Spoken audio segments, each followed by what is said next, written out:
একই ফ্ল্যাট ভাড়া করে একই জায়গায় রাখবে দুজনকে। এটা আসলে তো কখনো বাংলাদেশের ওয়েদারে সচরাচর এরকম হয় না যে দুইজন ওয়াইফ একসাথে থাকবে, রাজি হবে। আমার নাম জান্নাতুল ফেরদৌস। জান্নাতুল ফেরদৌস, এবং ডাক নাম হচ্ছে নূপুর। নূপুর। সো নূপুর, রাইট নাও আপনার এজ কত? 18+। 18+। আপনার জন্মসাল কত? 2001। 2001 এর কোন মাসে? 9 জুন। 9 জুন। আপনি 18+। জি। সো নূপুর, আপনি কি এই জীবন গল্প অনুষ্ঠানটা শুনতেন আগে থেকে বা দেখতেন? আমি প্রথম থেকেই শুনতাম, একদম প্রথম থেকে। আমার 9 বছর ধরে আমি এই ধরনের অনুষ্ঠান করছি। আমি অত বছর ধরে শুনতে পারিনি, বাট আমি বিগত 2 বছর কি আড়াই বছর, মানে আমি তো এর আগে আরেকটা রেডিওতে করতাম, সেখানেও হয়তো বা শুনতেন, রাইট? নাকি শুধু ঢাকা এফএম? মানে ইউটিউবে যেগুলো প্রচার হয়েছে আমি সবগুলো শুনেছি। That's fine, that's fine. তো যাই হোক, অনেক বড় একটা ইন্ট্রো হয়ে গেল, আমরা বরং আর দেরি না করি আপনার গল্পটা শুনি। শুরু করুন আপনি। আমার বাবা মা দুজনই বাক ও শ্রবণ প্রতিবন্ধী, তারা দুজনই কথা বলতে পারে না। হয়তোবা এটা এই ইস্যুটার কারণে আমার জীবনের এই অবস্থা। ছোটবেলা থেকে আমি ভালোবাসা কি সেটা পাইনি, বাবা মার ভালোবাসা কি, বড় ভাই বোনের ভালোবাসা কি আমি আসলে। বাক এবং শ্রবণ প্রতিবন্ধী কি তারা জন্ম থেকে ছিলেন? আমার বাবা জন্মগত ভাবে, কিন্তু আমার মা এসএসসি কমপ্লিট করেছে, তারপর একটা পারিবারিক অনুষ্ঠানে তার টাইফয়েড জ্বর হয়। পারিবারিক অনুষ্ঠানে আপনার রং খেলা হচ্ছিল, গ্রামের বিয়ের ভিতরে যেমনটা হয়। তো রং নাক মুখ দিয়ে গিয়ে খুব খিচুনি হয়, তারপর টাইফয়েড জ্বর থেকে আসলে তার জবানটা চলে যায়। তারপর অনেক চেষ্টা করা হয়েছিল ডক্টরের কাছে, মানে ততক্ষণ অবধি খুব দেরি হয়ে যায় এবং রংটা টোটালি ব্রেনের সাথে জমে যায়, যার ফলে আর কোনো তাকে ঠিক করার উপায় ছিল না। ঠিক করার উপায় যদি থাকতো তাও 99% তার মৃত্যুর চান্স ছিল, যার জন্য তাকে এভাবেই মানে রাখা হয়। আমি এখানে একটু বলে নিচ্ছি, ওনার মা আছেন স্টুডিওর বাইরে, এবং ওনার গল্পের প্রেক্ষাপটে হয়তো ওনার মা আসবেন এখানে যদি প্রয়োজন হয়। শুধু মা না, ওনার ছোট বোনও আছেন। আপনারা ধৈর্য ধরে পুরো ভিডিওটা দেখবেন এবং একই সাথে পুরো অনুষ্ঠানটা আপনারা শুনবেন প্রিয় শ্রোতা। প্রয়োজন হলে আমরা ওনাদেরকে স্টুডিওতে নিব। আমি সরি, মানে খুব খারাপ লাগছে শুনতে। তো এই কারণেই মূলত আপনার বাবার সঙ্গে আপনার মাকে বিয়ে দেওয়া হয়েছে? না, আমার মা খুবই সুন্দরী ছিল। আপনার মাকে দেখে আমি বুঝেছি উনি টিনেজে আরো সুন্দর ছিল, তার চুলগুলো খুব সুন্দর ছিল। তার জন্য বিএফডিসি থেকে অনেক প্রপোজাল এসেছিল ফিল্মের জন্য, অভিনয় করার জন্য। হ্যাঁ, তো আমার বাবাও ফিল্ম এফডিসি তে কাজ করতো। তো বাবা অ্যাকচুয়ালি, মা ওখানে যেত শুটিং দেখার জন্য যেত, কিন্তু তখনই হয়তো বাবার পছন্দ হয়ে যায়, যেহেতু বাবাও কথা বলতে পারতো না, কিন্তু ওনার সাইন ল্যাঙ্গুয়েজটা খুব ভালো ছিল। আচ্ছা আচ্ছা। তো বাবা মাকে দেখে পছন্দ করে ফেলে। এক পর্যায়ে আমার মার পিছু করতে করতে আমার বাড়িতে চলে আসে, সে মানে মুখের উপরে বিয়ের প্রপোজাল দিয়ে ফেলে। কিন্তু এখানে আমার বাবা আসলে এটাকে ভালোবাসা বলে কিনা জানি না, বাবা একটা রং করেছিল, আমার দৃষ্টিতে এটা রং। তার প্রথম বিবাহ হয়েছিল, তার বাবা মা মানে আমার দাদা দাদি ফোর্স করে বিবাহটা করিয়েছিল, যার ফলে সে ওটা তার মানুষ বলে না যে আমাকে জোর করে বিয়ে দেওয়া হয়েছে, বাবা মার ইচ্ছাতে বিয়ে করলাম। তো আমার বাবাও সেটা করেছিল, কিন্তু সেই ওয়াইফের প্রতি আমার বাবার মন থেকে কোনো ভালো লাগা ছিল না, যার ফলে সে ছোটবেলাটা কাটিয়েছে ঢাকাতে। তো আমার আম্মুকে সে খুব পছন্দ করতো, আর ওটাই আমার আম্মুকে বলা যায় যে আমার আম্মুকে মন থেকে সে পছন্দ করে বিয়ে করেছে। এটা আমার ফ্যামিলির কেউ জানতো না। যখন আমি আমার আম্মুর পেটে, তখন মেবি বিষয়টা একটু ফ্লাশ হয় যে আমার বাবা এখানে রেগুলার আসে, হঠাৎ কোথায় চলে যায়, কোথায় থাকে সে। আস্তে আস্তে যখন আমার জন্ম হয়, তখন আমার আম্মুর বিয়েতে যারা সাক্ষী ছিল বা বাবার ফ্রেন্ড ছিল যারা কথা বলতে পারে না, সেখান থেকে একটা জিনিস লিক হয় যে তার দেশের বাড়িতে ওয়াইফ আছে, তাদের ছেলে মেয়েও আছে। তখন আমার বাবা আসলে এটা টোটালি খোলসা করে সবার কাছে বলে যে আমি আসলে ওকে ভালোবাসতাম, ওকে যদি এটা বলতাম তাহলে তো তাকে বিয়ে করতে পারতাম না। তখন বিষয়টা আসলে ওপেন হয়। তখন আমার মা খুব রাগারাগি করে, এটা স্বাভাবিক, প্রত্যেকটা মহিলাই করবে। মা সুইসাইড করার চেষ্টা করে, তখন বাবা অনেক বুঝায়। তারপর দুই ওয়াইফকেই বাবা ডিসিশন নেয় যে একই সাথে রাখবে, একই ফ্ল্যাট ভাড়া করে একই জায়গায় রাখবে দুজনকে। এটা আসলে তো কখনো বাংলাদেশের ওয়েদারে সচরাচর এরকম হয় না যে দুইজন ওয়াইফ একসাথে থাকবে, রাজি হবে। তো আমার মা কিছুটা মেনে নিয়েছিল, কিন্তু ওনার ওই আগের ওয়াইফটা একটু অন্যরকম ছিল। উনি আসলে, আমার মা যেহেতু কথা বলতে পারতো না, কিন্তু উনি কথা বলতে পারতো। তো ওনার চাল চলন একটু অন্যরকম ছিল। বাবা আমাকে খুব আদর করতো, বাবা আমার জন্য যা নিয়ে আসতো এগুলো করতে ওই মহিলা আমার আম্মুর অগোচরে নিয়ে তার বাচ্চাদের দিয়ে দিত। আমার মা জিজ্ঞাসা করতো আমার মেয়ের খাবার ওদের দিচ্ছে, দুজনের জন্য তো সমান সমান আনছে। এক পর্যায়ে আমার মাকে, মানে বাবা ছিল না ওই দিন, মা রান্না করতেছিল, মাকে নাকি পিছন থেকে এসে ওই পা বটি দিয়ে মানে জবাই করার জন্য পিছন থেকে আসে। মা যখন পিছনে ঘুরে তখন দেখতে পায় মা তাকে ধাক্কা দিতে গেছে, তখন ওই সিলিন্ডার দিয়ে মানে আমার মার মাথায় আঘাত করে সে। তখন এই বিষয় নিয়ে অনেক ঝগড়াঝাটি হয়। মা এটা নিয়ে একটা মেবি জিডি টাইপের কিছু একটা করেছিল, বাবার সাথে অনেকটা সম্পর্কটা ডিস্টেন্স হয়ে যায়। তারপর আমার নানু মাকে নানুর বাড়িতে এনে রাখে। তখন থেকে আমার জন্মটা আসলে ঢাকায়, আমি তখন থেকে নানুর বাড়িতে। আচ্ছা, দাদার ভালোবাসা কি, দাদুর ভালোবাসা কি, চাচার ভালোবাসা কি, আমি আসলে এগুলো পাইনি। মানুষ বলে না যে কেউ যদি মানুষ হয় দাদার বাড়িতে থাকলেই ভালোভাবে মানুষ হতে পারে, নানা নানির বাসায় থাকলে ওইভাবে মানুষ হওয়া যায় না। আমার সবচাইতে বড় একটা আফসোস হলো যে আমি আমার মাকে কখনো মা বলে রাখতে পারিনি। কেন? কারণ শুনবে কিভাবে সে? আর যতটুকু শুনে ততটুকু হলো যে মা অন্য সবার সাথে সাইন ল্যাঙ্গুয়েজে কথা বলে। আমার যখন খাবারের সময় হয় তখন আমাকে মানে জান্নাত তো বলতে পারে না, তবে নূপুর শব্দটা একটু বোঝা যায় সে যখন বলে, তো নূপুর বলে ডাকে, ওটা আমি বুঝি। আর আমি যদি তাকে যাই বলবো না কেন সে সবই বোঝে। আমি আমার মার বাবার সবার কথা মানে একদম ভালোভাবে বুঝি। আমি যখন অন্যদের দিকে দেখি যে তারা বাবা মাকে কোনো কিছু চাওয়ার হলে, বাবা আমার এটা লাগবে, বাবা ওটা লাগবে, মাকে বলবে, কোনো প্রবলেম হলে বাবা মার সাথে শেয়ার করবে, আসলে আমার লাইফে আমি ওগুলোর কখনো সুযোগ হয়নি। Just because of language barrier. তাছাড়া আমার যেহেতু আমি বড় ছিলাম, আমার পর আমার 3টা ভাই মারা যায়। কি বলো ওটাকে, মানে ডেলিভারি টাইমটা হতো, তখনই আমার আম্মুর মানে জ্বর হয়ে যেত, প্রচুর জ্বর হয়ে যেত। জ্বরের ফলে বেবিটা ভিতরে বয়েল হয়ে যেত, মানে একদম মানে যখন ভূমিষ্ঠ হতো তখন ডক্টর আমাকে দেখিয়েছে। আমার মার হাই প্রেশার, তো আম্মুকে কখনো এটা ডক্টর দেখায়নি, 3টা বাচ্চাই দেখায়নি, আমাকে দেখিয়েছে। আমি কোলে নিয়েছি, যখন হাতে টাচ করেছে চামড়াটা উঠালে এভাবে উপরে উঠতো, ভিতরেই সিদ্ধ হয়ে গিয়েছে। তখন আমার খুব ছোটবেলা থেকে আমার বাবার খুব ছেলের প্রতি খুব আকর্ষণ ছিল, যে একটা মেয়ে একটা ছেলে থাকবে। ছোটবেলাটা ওই নানা নানির বাসায় কাটানো, মার ভূমিকা বাবার ভূমিকা নানা নানি পালন করেছে লেখাপড়া থেকে। মানে আমার এলাকার মানুষ এখনো বলে, যখন আমি খুব রাগারাগি করি বা খুব কষ্ট পাই তখন আমাকে এখনো বলে যে এই এলাকাটাতে কোনো ফ্যামিলিতে এমন কোনো বাচ্চা নেই যার কোনো মানে সম্পূর্ণ চাহিদা কোনো ফ্যামিলি সম্পূর্ণভাবে মানে পালন করেছে বা দিতে পেরেছে। কিন্তু আমার একটা ফ্যামিলি ছিল, মানে নানুর যেহেতু টাকা পয়সা যাই ছিল মোটামুটি খুব ভালোই ছিল, সম্পত্তি যা ছিল এগুলো আমাদের জন্য বিক্রি করে, তার নিজের ছেলের জন্য না করে আমাদের জন্য সে বিক্রি করে আমাদেরকে খাওয়াইছে। এখনো অব্দি মানে আমাদের কোনো কাজ করতে হয় না, বসে বসে খাচ্ছি। মার বিয়ের পর আজ আমার 18+ চলতেছে, প্লাস আমার আম্মু বিয়ের সম্পূর্ণ বয়সটাই তার মার বাসায়। তো আসলে এগুলো তো আসলে খরচের বিষয় আছে, তাই না? এগুলো কয়জনে করে? এগুলো যদি আমি অ্যাভয়েড করি তাহলে এটা আমি আসলে মানুষ বলে গণ্য হব না, যদি এগুলোকে ভুলে যাই।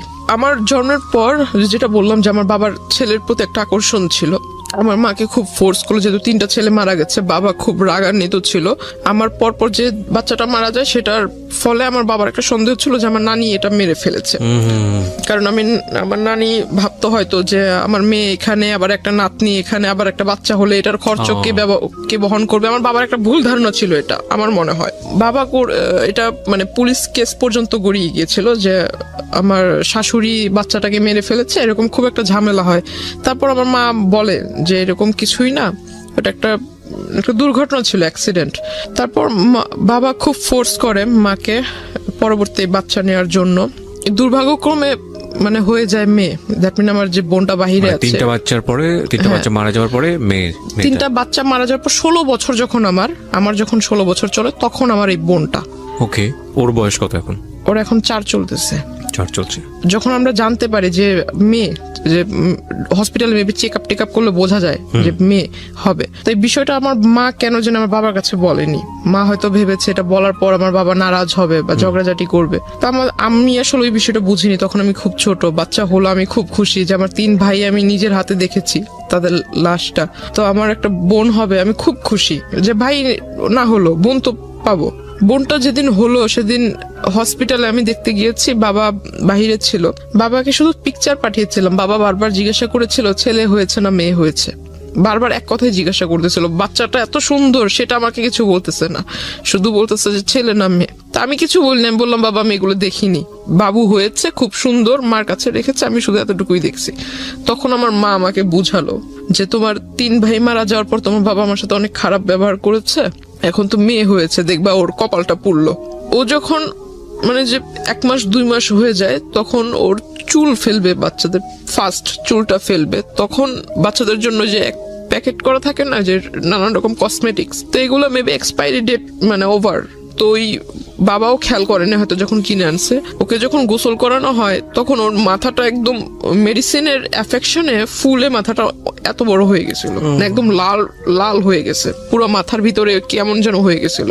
ও একটা না 1 সপ্তাহ অসুস্থ ছিল, হসপিটালে আমরা দৌড়াদৌড়ি করছি। তো হঠাৎ করে আমার বাবা দেশে আসে, কিছুদিন পর বাবা দেশে আসে, বাবাকে বললাম যে এই ঘটনা, বাবা কোথায় বাচ্চাকে দেখবে, কোলে নিবে, মানে এগুলো না হয়ে সে ঢুকেই বলতেছে ছেলে হয়েছে না মেয়ে হয়েছে, মাকে জিজ্ঞাসা করতেছে, মা বলতেছে মাথা নিচু করে মেয়ে হয়েছে।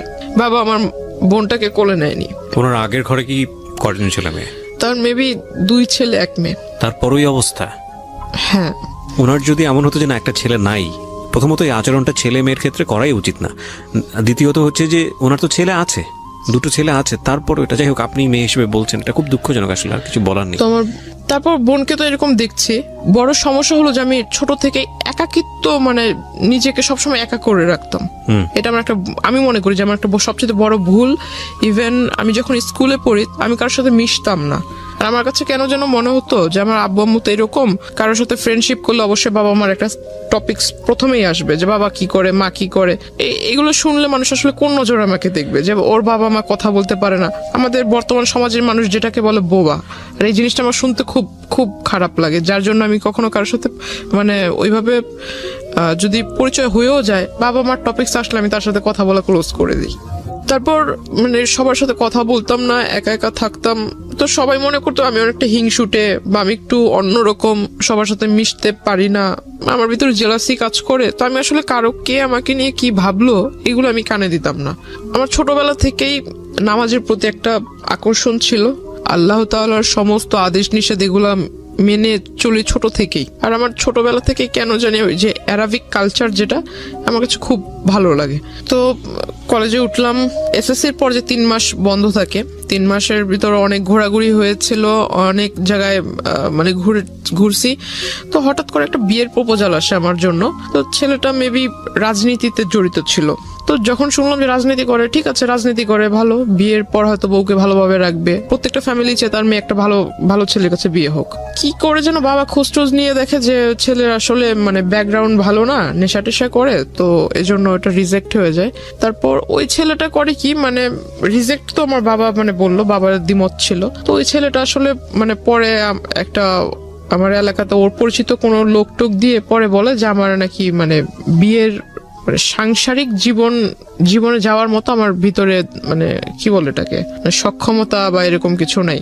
কে বলে এটা? মানে ওই লোকটা বলে, আচ্ছা, যার সঙ্গে বিয়ে হওয়ার কথা। হ্যাঁ হ্যাঁ। তারপর আমার শুনতে মানে যখন শোনার পর আমি আর বাড়িতে কিছু বলিনি, বললাম যে এই লোকের সাথে তো আর আমার বিয়ের সম্বন্ধটা আগায় নেই বা ওইরকম কোনো কথা হয়নি, জাস্ট দেখা সাক্ষাৎ হয়েছে, বাসায় আসছে দেখার জন্য, ওই পর্যন্ত। তাহলে এই বিষয় নিয়ে আর আগায় দরকার কি? ওই বিয়ের প্রস্তাবটা ওটা সবকিছু আমরা ভুলে গেলাম। তারপর আমি ভাবলাম যে সামনে কলেজে ভর্তি হতে হবে, কলেজে যাব, আর নতুন কলেজ, নতুন এরিয়া।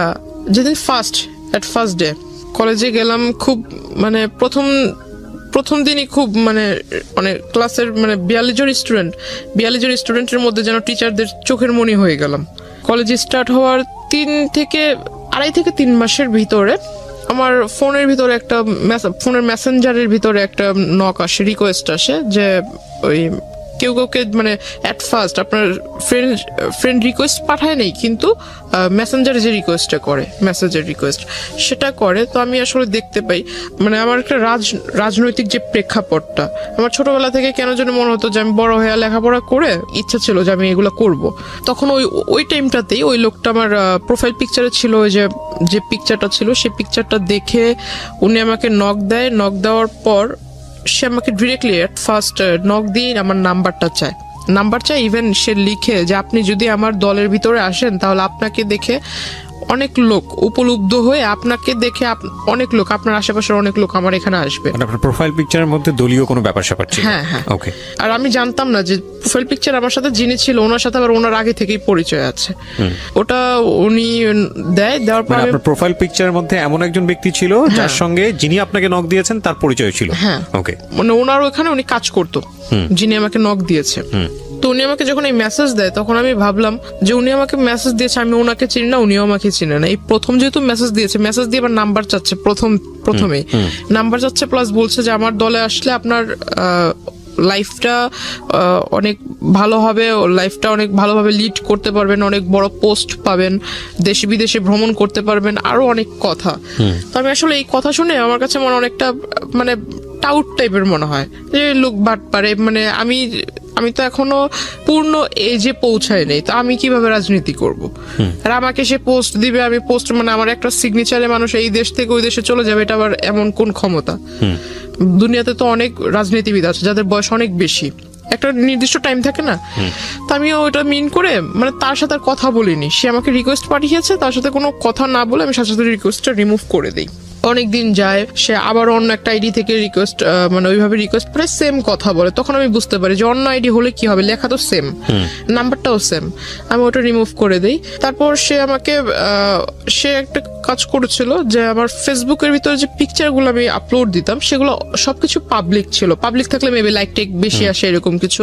আমি আসলে বুঝতাম না যে পাবলিক থাকলে, পাবলিক অনলি মি থাকলে পিকচার মেবি দেখতে পারবে না, অনলি মি থাকলে শুধু আপনি দেখতে পারবেন, ফ্রেন্ডস থাকলে আপনার লিস্টে যারা আছে তারা দেখতে পারবে, ফ্রেন্ডস অফ ফ্রেন্ড থাকলে তাদের ফ্রেন্ডরা দেখতে পারবে। প্রোফাইল গার্ডের যে সিস্টেমটা এটা তো মেবি ইনস্ট্যান্ট হয়েছে।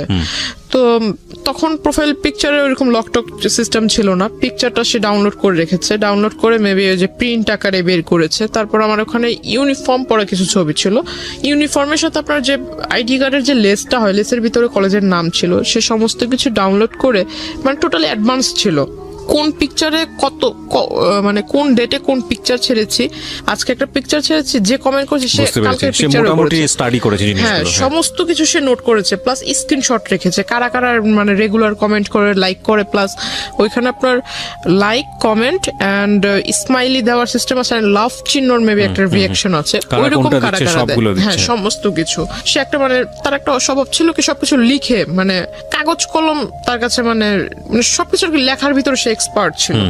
তো এরকম নোট করে রাখে, ছবি টবি প্রিন্ট করে রাখে, যা যা ছবি ছিল সমস্ত ছবি সে ডাউনলোড করে। তারপর যে কলেজের ছবিটা ছিল সেই ছবিটা নিয়ে আমার কলেজে যায়, কলেজে যাওয়ার পর এটা খোঁজে, কলেজের ওইখানে আমাদের সিস্টেম ছিল যে বাহিরের কেউ আসতে পারবে না, প্লাস কোনো গার্ডিয়ান ভিতরে আসতে পারবে না, গার্ডিয়ান যদি আসে তাহলে গেটের বাইরে থাকতে হবে, টাইম হয়ে যাবে ছুটির তখন নিয়ে যাবে। তো সে করতো কি যে কলেজ গেটের এখানে যারা পাহারাদার থাকতো, আনসার টাইপের কিছু লোক ছিল, তো এদেরকে পিকচার দেখাতো। এখন স্টুডেন্ট অনেক, কয়জন রে ওই দারোয়ানরা মনে রাখবে, তো এটা আসলে পসিবল হয় না। সে করতো কি রোডের ওই পার অপোজিটে ছিল আপনার ছোট একটা ক্যাফে শপ, সেখানে মানে আমি কখনো আসলে যেতাম না, তো ওইখানে এসে মানে ভিতরে গ্লাস সিস্টেম ছিল, ভিতরে বসে বাইরে দেখা যাবে কিন্তু বাইরে থেকে কেউ বুঝতে পারবে না যে ভিতরে কেউ আছে কিনা, এমন সিস্টেম ছিল। তো সে ভিতর থেকে আমাকে ফলো করতো, ইভেন সে দারোয়ানকে আর ওই ক্যাফের ওই যারা সার্ভিস করে, সার্ভ টার্ভ করে, ওয়েটার, এদেরকে মানে টাকা দিয়ে রেখেছিল। যে এটা তো আপনি একদম পরে গিয়ে জেনেছেন, ইনিশিয়ালি তো আপনি এগুলো জানতে পারেননি, যখন তার সঙ্গে আপনার পরিচয় হয়েছে বা সামথিং, আমি গেস করছি যে কিছু একটা হয়েছে, ইনিশিয়ালি আপনাকে নক করলো কিভাবে সেদিকে একটু জান প্লিজ। হ্যাঁ, তো মানে তার সাথে আমার কিভাবে পরিচয় হয় এটা সেই জায়গাটাই জান। আচ্ছা, তারপরে কি তো আপনি জানতে পেরেছেন তখন আমি ফলো করি, মানে সে যে দোকানে বসে থাকতো তখন আমি এটা ফলো করছি বেশ কয়েকদিন, কারণ যে তার প্রথম আইডি থেকে যখন আমাকে নক করে সেখানে পিকচার ছিল পাসপোর্ট সাইজ, মানে সে আরো মেবি আরো 10 বছর আগে পিকচার তুলেছিল সেই পাসপোর্ট সাইজের ছবি, কিন্তু সে বর্তমানে যেরকম দেখতে এমন কোনো পিকচার ছিল না। আর তার প্রোফাইলে যেহেতু তার সাথে আমার ফেসবুক ফ্রেন্ডশিপ ছিল না, তো তার ওইখানে ঢুকে জাস্ট তার অতীতের যে কিছু কিছু পোস্ট সেটা দেখতে পাচ্ছিলাম, রিসেন্টলি যে পোস্টগুলো আপলোড করেছে এগুলো দেখার কোনো সুযোগ ছিল না আমার জন্য। পিকচারে যেটা দেখেছিলাম প্রোফাইল পিকচারে কিছু কিছু আইডিয়া ছিল, যদি আমি তার ওই ড্রেস আপ বাদ দিয়ে শুধু ফেসটার দিকে ফোকাস করি, গুগলস বাদ দিয়ে যদি ফেসটাকে দেখি তো কিছুটা মিল পাচ্ছিলাম। এই লোক আমাকে নক করেছিল, আর এই লোকটাই প্রতিদিন এভাবে এই জায়গায় দাঁড়িয়ে থাকে, এভাবে আমার দিকে তাকিয়ে থাকে, অনেক মেয়েই তো আছে, সে আমাকে দেখে দেখে মুস্কি হাসির মানে কি, তাই না? এটা কিছু কিছু তো বুঝতে পারি। তাকে ওটা দেখলাম, অনেকদিন লক্ষ্য করলাম, হঠাৎ একদিন সে আমাকে ডাকে, আমাকে আমার নাম ধরেই ডাকে, প্রোফাইলে যে নাম ছিল সে নাম ধরে ডাকে। তখন আমি মানে একদম শিওর যে এই লোককে তো এতদিন আমি সন্দেহ করছিলাম, আসলে সে আমার জন্য এখানে আসছে, এটা তখন বুঝতে পারলাম। তারপর ওই দিন আর তাকে রেসপন্স দেইনি। কিন্তু ইন দ্য মিন টাইম নিশ্চয়ই আপনার ওই লোকটার সঙ্গে কোনো কথোপকথন হয়েছে, না, যে কারণে সেখানে আসছে, নাকি শুধুমাত্র না হাই না, হ্যালো? সে ওই ছবি দেখে, হাই হ্যালো ছবি দেখি সে আপনাকে ফলো করছে? মানে সে তো আমাকে নক করেছে ফেসবুকে অনেকবার, কিন্তু আমি তাকে রেসপন্স দেইনি। আচ্ছা, সে ওই পিকচার দেখেই মানে কনফার্ম হওয়ার জন্য এখানে আসছে। ওকে। প্লাস সে করেছে কি, যে কয়দিন আমার সাথে মানে প্রথম দিকে আমার সাথে যখন কথা বলার চান্সটা হয়নি, সে করেছে কি আমার সাথে যাদের পিকচার ছিল আপলোড করেছিলাম, যারা সেকেন্ড ইয়ারের স্টুডেন্ট ছিল, এদের সাথে একটা ভালো কম্বিনেশন করে ফেলেছে। কিভাবে কম্বিনেশন করেছে, সে পরিচয় দিয়েছে সে আমার দাদু, আপন দাদু। আমার বাবা মা দেশের বাইরে থাকে। আর আমি যেটা করেছিলাম, আপনাকে প্রথমে বলেছিলাম যে আমার অ্যারাবিক কালচারের প্রতি একটা মানে কি বলে এটা, ঝোঁক ছিল, ভালোবাসা ছিল। হ্যাঁ, মানে ওটা আমি মেনটেন করতাম আর কি। তো আমি করেছিলাম যে যারা, তখন আমি আসলে বুঝতাম না, আইডিটা যেহেতু আমার ক্লাস 8 থেকে শুরু, তো আমি আসলে বুঝতাম না। আমি অনেকেরই দেখেছি যে ফেক আইডি তৈরি করে, তখন বুঝতাম না ফেক আইডি কি। অনেকে অনেক রকম ডিটেলস দেয় যে আমি থাকি এখানে কিন্তু অ্যাড্রেস দেয় অন্য জায়গার। তো আমি যেহেতু অ্যারাবিক কান্ট্রি লাইক করতাম, তো আমি করেছিলাম কি যে ইউনাইটেড মানে আপনার দুবাইয়ের একটা অ্যাড্রেস দিয়েছিলাম, স্কুলও ওইখানকার দিয়েছিলাম। তো আমি মানে আরবিতেও ভালো, ইংরেজিতে মোটামুটি ভালো, বাংলায়ও ভালো। তো আমার মানে এটা দিলে কে এটা দেখতে আসবে, আমার ধারণা ছিল এরকম। আর আইডিটাও খুলে দিয়েছিল আমার এক ভাগিনা। তো আসলে পাসওয়ার্ড টাসওয়ার্ড সব ও জানতো, এগুলোর প্রতি এটা যে আসলে ইম্পর্টেন্ট এটা আর আমার মাথায় ছিল না। সে ওই জিনিসটা আসলে নোটিস করেছে যে আমি দুবাইয়ের নাগরিক, আমার বাবা মা ওখানে থাকে, সেও এটা পরিচয়। ঠিক আছে, আমার বাবা মা দুবাইতে থাকে, আমি ওইখানে স্কুলে লেখাপড়া করেছি, বাংলাদেশে আসছি বড় হয়ে, এখন এখানে কলেজে পড়তেছি। সে জানে না যে আমি বাংলাদেশি হাই স্কুল আর প্রাইমারি লেভেল পার করেছি। সে মনে করেছে আমি দুবাইতে লেখাপড়া করেছি, দুবাইয়ের নাগরিক, সিটিজেনশিপ আছে। তার ফিলিংস ছিল এরকমটা। তো সে করে কি, সেকেন্ড ইয়ারের যে মেয়েরা ছিল তাদের সবার কাছ থেকেই মানে সে ডিটেলস নেয় যে আমি আসলে কোন টাইমে কলেজে আসি, আমার সাথে আসলে কারো অ্যাফেয়ার আছে কিনা, আমি যখন কলেজে আসি কোনো ছেলে টেলে আমাকে আগায় দিতে আসে কিনা, এভরিথিং ডিটেলস সে নেয়। প্লাস আমার কোনো গার্ডিয়ান কোনোদিন কলেজে এসেছে কিনা। তখন দুই একজন মেয়ে বলে যে হ্যাঁ ওর সাথে তো একজন মহিলা এসেছিল, দ্যাট মিন আমার মার কথা, একজন মহিলা এসেছিল, সাথে বেবি ছিল। তো ওই লোক বলছে যে ওর মানে কোন মহিলা এসেছিল আইডিয়া আছে কিনা। তো আপনার সঙ্গে এগুলো আপনি জেনেছেন কিভাবে? মানে ওই মেয়েদের কাছ থেকে। আচ্ছা, ওই মেয়েরা এসে আপনাকে নক করেছে? মানে ওরা ওই মেয়েদের সাথে, আমার সাথে তো তার কথা হচ্ছে না, কিন্তু ওই মেয়েদের সাথে সে ভালো একটা কন্ট্রিবিউশন করে ফেলছে। সো পরবর্তীতে মেয়েরা এসে আপনাকে এটা বলেছে? আমাকে বলেছে, মানে যেমন গতকালকে ঘটনা ঘটেছে, আজকে এসে বলছে যেরকম একজন তোমাকে খোঁজ করছিল। ওকে, আমাকে বলছে, পরে আমি জানতে পারলাম। তো ওরা বলছে যে ওর মা, তো উনি বলছে যে ওর মা কিভাবে হবে, ওর মা বাবা তো দুজনেই দুবাইতে থাকে, আমি ওর দাদু, আপন দাদু, আমি শুধু বাংলাদেশে।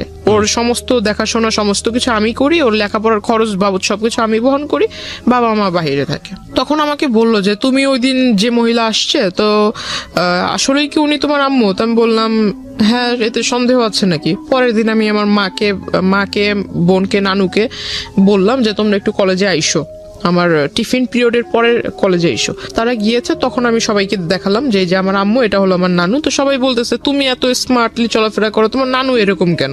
এখন কাউকে বুঝাইতে পারি না যে আমার নানু তো হলো গ্রামের মহিলা, কারণ সে যেভাবে চলা পছন্দ করে সে ওভাবেই চলবে। তো সবার ভিতরে একটা ডাউট ছিল যে আমি হয়তো মানে একদম লোয়ার ক্লাস, মিডল ক্লাস যেমনটা থাকে, মিডল তো একটু উচ্চবিত্ত, মেবি মধ্যবিত্ত, তার লোয়ার ক্লাসে যেমন থাকে, যে ওইখান থেকে উঠে এসে হয়তো একটু পার্ট নিচ্ছি, এমন একটা ধারণা ছিল।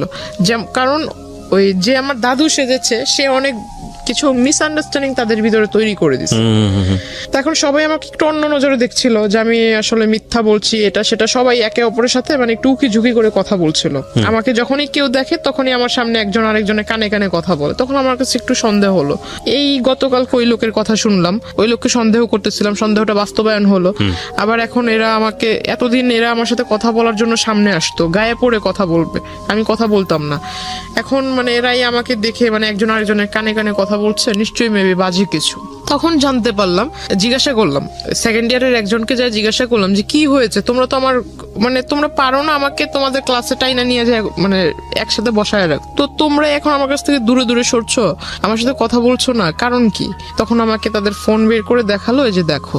দেখে আসলে খুব রাগ হয়েছিল, দেখলাম যে একটা ফেক আইডি তৈরি হয়েছে খুব খুব রিসেন্টলি, মানে এক মাস এরকম হবে। সেখানে লেখা তার নাম অর্ধেক, আমার নাম অর্ধেক। প্রথমে তার নামের অর্ধেকটুকু, পরে আমার নামের অর্ধেকটুকু মিলিয়ে একটা আইডি তৈরি করেছে।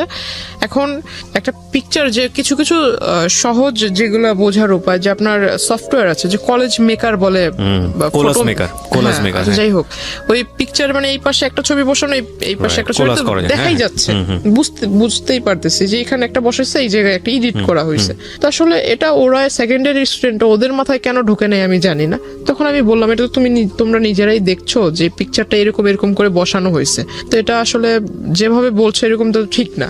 আর তোমরাই বলতেছো ওই লোক তোমাদের কাছে পরিচয় দিচ্ছে আমার দাদু, তারপরে এখানে লেখা যে হাজবেন্ড ওয়াইফ, তাহলে তোমরা এটা কিভাবে মানছো? ওইখানে লেখা ছিল হাজবেন্ড ওয়াইফ। হ্যাঁ, হাজবেন্ড ওয়াইফ, তার সাথে আমার অনেক আগের থেকে রিলেশন, সে আমাকে বিয়ে করবে, বিয়ে করে নাই, বিয়ে করবে, কিন্তু হাজবেন্ড ওয়াইফ, ওই যে এনগেজড, আচ্ছা। এঙ্গেজ করলে মানুষ বলে না যে অলরেডি বিয়ে হয়ে গেছে, এরকম টাইপের, যে কাবিন টাবিন করে যখন আংটি পরালে মেবি এরকম কিছু একটা ইন রিলেশনশিপ রেখা ছিল এরকম। তো আইডিটার ভিতর বেশি কয়েকটা ছবি ছিল না, তবে আমার প্রোফাইলে যে কিছু ছবি ছেড়েছিলাম এখান থেকে কিছুটা ওইখানে দেখেছি। তখন পর্যন্ত ওই লোকটার সঙ্গে আপনার কোনো না, কথোপকথন কথা হয়নি? হয়নি। তারপরে যে আমি তার সাথে মানে একটা আগ্রহ জাগলো, তার সাথে এবার কথা বলবো আমি, এতদিন সে আমাকে ফলো করছিল, এবার আমি তার সাথে মানে সামনাসামনি কথা বলবো। তখন আমি তার আইডিতে নক দেই। আইডিতে নক দেওয়ার ফলে সে আমাকে ডিরেক্টলি বলে যে আমি আইডিতে কথা, মেসেঞ্জারে কথা বলবো না, নাম্বার দেন, নাম্বারে ফোনে কথা বলবো। তো আমি বললাম এখন তো আমার মানে জানতে হবে সে যে এই কাজটা করলো, এত বড় একটা সমস্যা তৈরি করলো আমার জন্য, এটা মাত্র আমার কলেজের স্টুডেন্ট মানে ক্লাসমেট বা সিনিয়র স্টুডেন্টও দেখেছে। এটা যখন আমার বাড়ি পর্যন্ত যাবে, আল্লাহ না করুক যদি এটা জেনে যায়, তখন আমার কি হবে? কলেজ তো এখানে শেষ, আমার বাবা মা এই অবস্থা। তখন আমি তার সাথে মানে যোগাযোগ করার চেষ্টা করি নিজ থেকে। তখন তাকে নাম্বার দিই, নাম্বার দেওয়ার পর সে কথা বলে। সে আমাকে বলল যে আমি আপনার সাথে দেখা করব। তা আমি বললাম দেখা তো আমিও আপনার সাথে করব, আমার মানে আপনি আমার দাদু হন এটা আমি জানতে পারলাম। বলতেছে কার কাছ থেকে জানলেন? তো আমি বললাম এত কিছু আপনার জানার দরকার নেই, আপনি আমার দাদু হন আমি জেনেছি, কেমন দাদু হন আমি দেখব। আর আপনি বলেছেন যে আপনি আমার দাদু হন, আবার আপনি আমার হাজবেন্ড হন, কোন দিক থেকে আপনার সাথে আমার সম্পর্ক হয়েছে? আমি এটা একটু কথা বলবো আপনার সাথে, যদি পারেন তাহলে আসবেন। অন্যান্য দিন দেখেছি কলেজের বাইরে ওয়েট করেন, যেখানে ওয়েট করেন ঠিক সেখানেই থাকবেন, আমি আপনার সাথে মিট করব। সে আসে, সে ভিতর আপনার যে ছোট ছোট রেস্টুরেন্ট টাইপের কিছু একটা আছে, ওখানে বসে মানে ফোনের উপর একদম খুব বেশি বেশি ফাপড় মারছিল ফোন করে, এই এত টাকার, এত লক্ষ টাকার ফার্নিচার সেট করো, ওটা করো, এটা করো, গাড়ি পাঠায় দাও, এটা সেটা। শেষমেশ অনেকক্ষণ ফোনে কথা বলার পরে দেখলাম যে হঠাৎ একটা কল আসলো, তখন বুঝলাম যে তখন সে শুধুই মানে ফাপড় মারতেছিল, কাউকে কল টল কিছুই দেয় নাই, কানে ফোন নিয়ে শুধু বলতেছিল। হঠাৎ একটা কল আসে, তখন কল রিসিভ করে কথা বললো। আমার খুব হাসি পাচ্ছিল তখন। তো আমি আর তখন কিছু বলিনি তাকে ডিরেক্টলি জিজ্ঞাসা করলাম, তার কথা বলা শেষ হলো, তাকে জিজ্ঞাসা করলাম যে আপনি কি ফেসবুক ইউজ করেন? আদৌ? বলতেছে হ্যাঁ, করবো না কেন, আমার আইডি এই যে এটা। তো আমি বললাম আপনি কি সাথে মানে যেটা দিয়ে ফেসবুক ইউজ করেন সেই ডিভাইসটা কি নিয়ে এসেছেন? তো এত বড় একটা ট্যাব বের করছে। তা আমি বললাম যে ট্যাব কেন? ট্যাব তো বাচ্চারা ইউজ করে, ট্যাব আপনি ইউজ করেন কেন? কয়েক আমি চোখে সমস্যা, চোখে দেখি না, বুঝি না, ট্যাব মানে ইউজ করি আমি, ফোন বুঝি না। আমি বললাম ভালো। বলতেছে যে আমার বাসায় আইফোন, আইপ্যাড পড়ে আছে, ম্যাকবুক পড়ে আছে, আমি ওগুলো বুঝি না, কিন্তু এই ট্যাব বুঝি। আমি বললাম ভালো, একটু বের করেন আপনার প্রোফাইলটা আমি দেখবো। তার কাছ থেকে ফোন নিয়ে সে মনে করছে আমি শুধু তারটা চেক করবো, তার মানে যে মিছিল টিসিল করছে এগুলোর ছবি টবি দিয়ে ভরা, সে ভাবছে যে আমি ওগুলো দেখবো। দেখার পর দেখলাম বাপরে বাপ, সে তো আমার এই কাহিনী বাদ দিই, এর আগে অনেক মেয়ের ছবি টবি দিয়ে এগুলা করেছে। তাই আমি আর ওগুলো দেখিনি, জাস্ট আমার ছবি দিয়ে যেটা করেছে সে ওটার ভিতরে ঢুকার পর ওটা দেখলাম। দেখার পর সাথে সাথে আমি ওইটার ভিতরে আপনার লগ আউটে ঢুকে, ওখানে লগ আউট করার আগে করেছি যে আইডি ডিঅ্যাক্টিভ করে দেয় না, সে তো বুঝবে না, সে বোঝে কিনা সেটার আমি জানতাম না যে আদৌ সেগুলো এই সম্বন্ধে আইডিয়া আছে কিনা। লগ আউট করার আগে ডিঅ্যাক্টিভ করেছিলাম মেবি, তারপর আমি ওইটা ওখান থেকে কেটে দিই। এখানে একটু বলে রাখি, ডিঅ্যাক্টিভ করলেও এটা কাজ আপনি যখন পরবর্তীতে আবার ঢুকবে তখন ওটা অটোমেটিক্যালি অ্যাক্টিভ হয়ে যাবে। ডিঅ্যাক্টিভ আইডি ডিঅ্যাক্টিভ হলে যে সেটা পার্মানেন্টলি ডিলিট হয় বিষয়টা এরকম না, পার্মানেন্টলি ডিলিটের আলাদা একটা অপশন আছে। হ্যাঁ, সো আইডি ডিঅ্যাক্টিভ করা মানে হচ্ছে আইডিটা অ্যাক্টিভ না। ওই দিন যে করে দিয়েছে তারপর আর ওই আইডি সে চালায় নাই। আচ্ছা fine, it's very interesting. But ID deactive করলে আইডিটা ডিঅ্যাক্টিভ হয় না, ওইটা আলটিমেটলি একটা রিজিউম হয়ে থাকে। আপনি যখনই আবার ওই আইডিতে ঢুকবেন সঙ্গে সঙ্গে ওটা অ্যাক্টিভ হয়ে যায়। হ্যাঁ বলেন। করলেন? তো আমি ওটা করে দিলাম, দেওয়ার পর মানে তখন একটু চিন্তা করলাম যে এই লোকের সাথে মানে কোনো মতো কথা বলে আমার যা কাজ করার ছিল করছি। আর ওখানে দেখলাম যে মেসেঞ্জারে ঢুকে দেখলাম ওই আইডিটাতে যে আমার আইডিতে যারা রেগুলার লাইক কমেন্টস দিত এদের আইডি প্রোফাইলে ঢুকে এদের মেসেঞ্জারে মানে কারোর সাথে ফ্রেন্ডশিপ করেনি, বাট মেসেঞ্জারে ঢুকে ঢুকে খুব বাজে বাজে কথা বলছিল, তুই করে অনেক বাজে বাজে কথা বলছিল যে আমার ওয়াইফ, ও আমার হাজবেন্ড, তুই আমার সাথে ওই আমার আইডিতে কেন এইগুলা করিস, ওটা মানে খুব বাজে বাজে লেখা ছিল।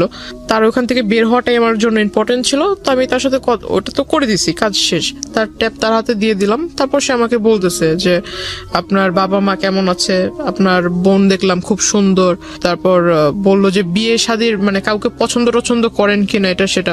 তো আমি বললাম আপনি আমার কলেজের যা পরিচয় দিয়েছেন আপনি আমার দাদু, তো আমাকে এখানে আপনি বলার দরকার নেই, তো তুমি করে বলেন। দাদু তো আপনি আমাকে নাতনি বলে ডাকেন, আমি আপনাকে দাদু বলে ডাকবো। তো ওইখান থেকে সে খুব মানে বিষয়টাকে খুব ফানি নিয়েছিল, কিন্তু আমার ভিতর তো খুব রাগ হচ্ছে। সে খুব হাসতেছে মানে জোরে জোরে। সে কফি অর্ডার করলো, কফি অর্ডার করার পর সে কফির বিল আসছে 100 টাকা। সে 100 টাকা দিতে পারে না, 20 টাকার জন্য মানে ঝগড়া লেগে গেছে কফি শপের লোকদের সাথে। সে ওখান থেকে মানে আমার ওখান থেকে আমি টাকা দিয়ে দিলাম, চলে আসলাম তাকে নিয়ে। তারপর আমি বাসায় আসবো, রিক্সা নিব, তখন আমাকে মানে সে 100 টাকা হাতে ধরায় দিবে যে এটা আপনি নিয়ে যান হাত খরচ। তো আমি বললাম যে আপনি 20 টাকা ওখানে দিতে পারলেন না, আপনি আমাকে 100 টাকা দিচ্ছেন হাত খরচ। তো বলতেছে না এটা কফির দাম আর কয় টাকা। কাজ ছিল যেটা আসলে সে কাজটা যে করেছে তার এখান থেকে করেছে কিনা আচ্ছা, আমার এটা দেখার প্রয়োজন ছিল। প্লাস যদি আমার মাথায় টেন্ডেন্সি ছিল যদি এটা সে তার ডিভাইস থেকে করে থাকে, সেই ডিভাইস যদি তার সাথে থাকে আমি সেটা ওখান থেকে ডিলিট করে দিব, গেল এই প্রবলেম। সে যদি মানে নেটওয়ার্কিং সাইটে যদি ভালো জ্ঞাত থাকে তাহলে ভালো, আর যদি জ্ঞাত না থাকে তাহলে এটা আমার জন্য প্লাস পয়েন্ট। ওইখান থেকে যদি আমি ডিলিট করে দিই তাহলে সেটা আর সে করতে পারবে না। রাইট। আমরা এখানে দুটো জিনিস যুক্ত করতে চাই গল্পটার শক্ত অবস্থান করার জন্য, কারণ ইতিমধ্যে অনেকের মনেই অনেক ধরনের প্রশ্ন চলে এসছে।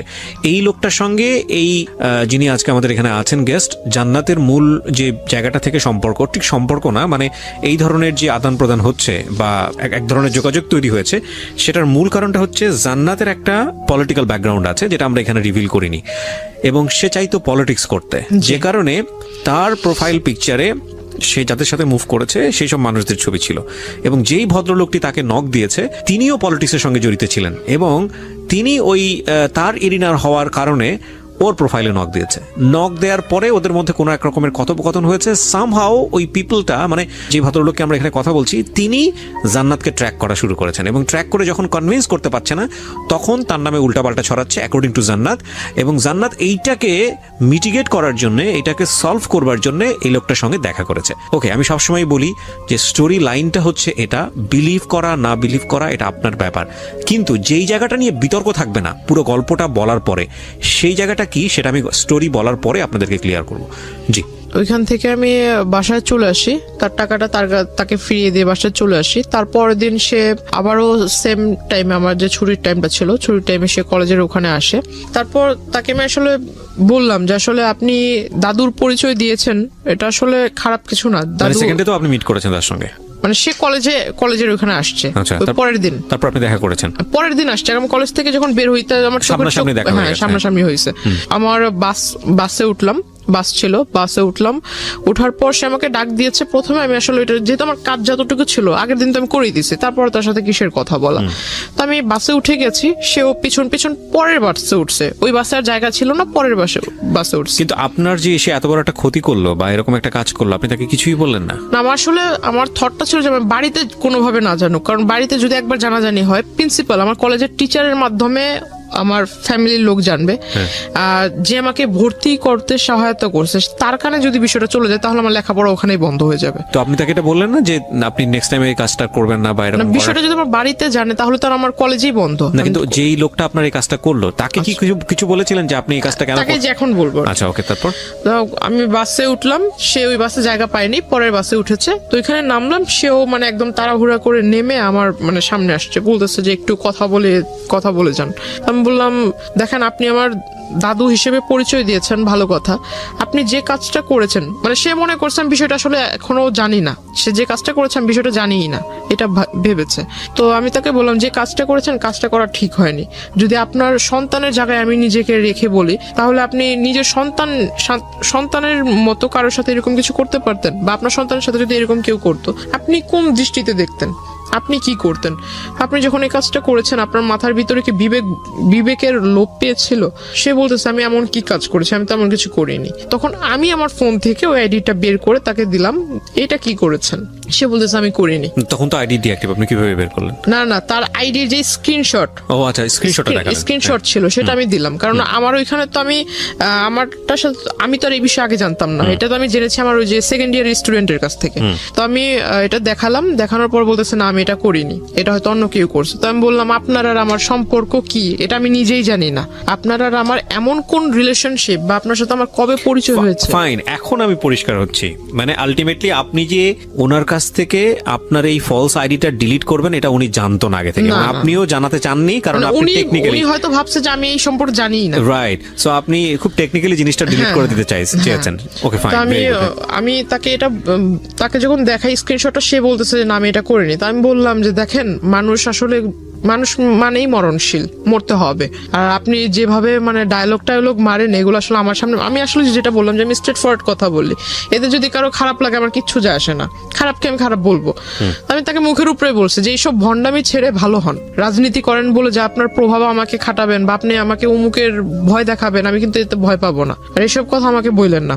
আর যে কাজটা করেছেন কাজটা মোটেও ঠিক হয়নি, আপনাকে আমি সাবধান করব কিভাবে সেটা জানি না, তবে আমি আপনাকে অ্যালার্ট করব যে আপনি এই কাজটা কখনো করেন না। আপনার কাছে একটা রিকোয়েস্ট থাকবে যে আমার কলেজের এখানে সেইভাবে মানে মানুষের সামনে নাম ধরে ডাকা, জিনিসটা আমার নিজের কাছেও খারাপ লাগে, আর অন্য 10 জন দেখলে সে তো ভালো কিছু ভাববে না খারাপ ছাড়া। যেহেতু আমি মেয়ে, ছেলে হলে এক কথা। বয়সে উনি কি দাদুর মতোই ছিল? 65।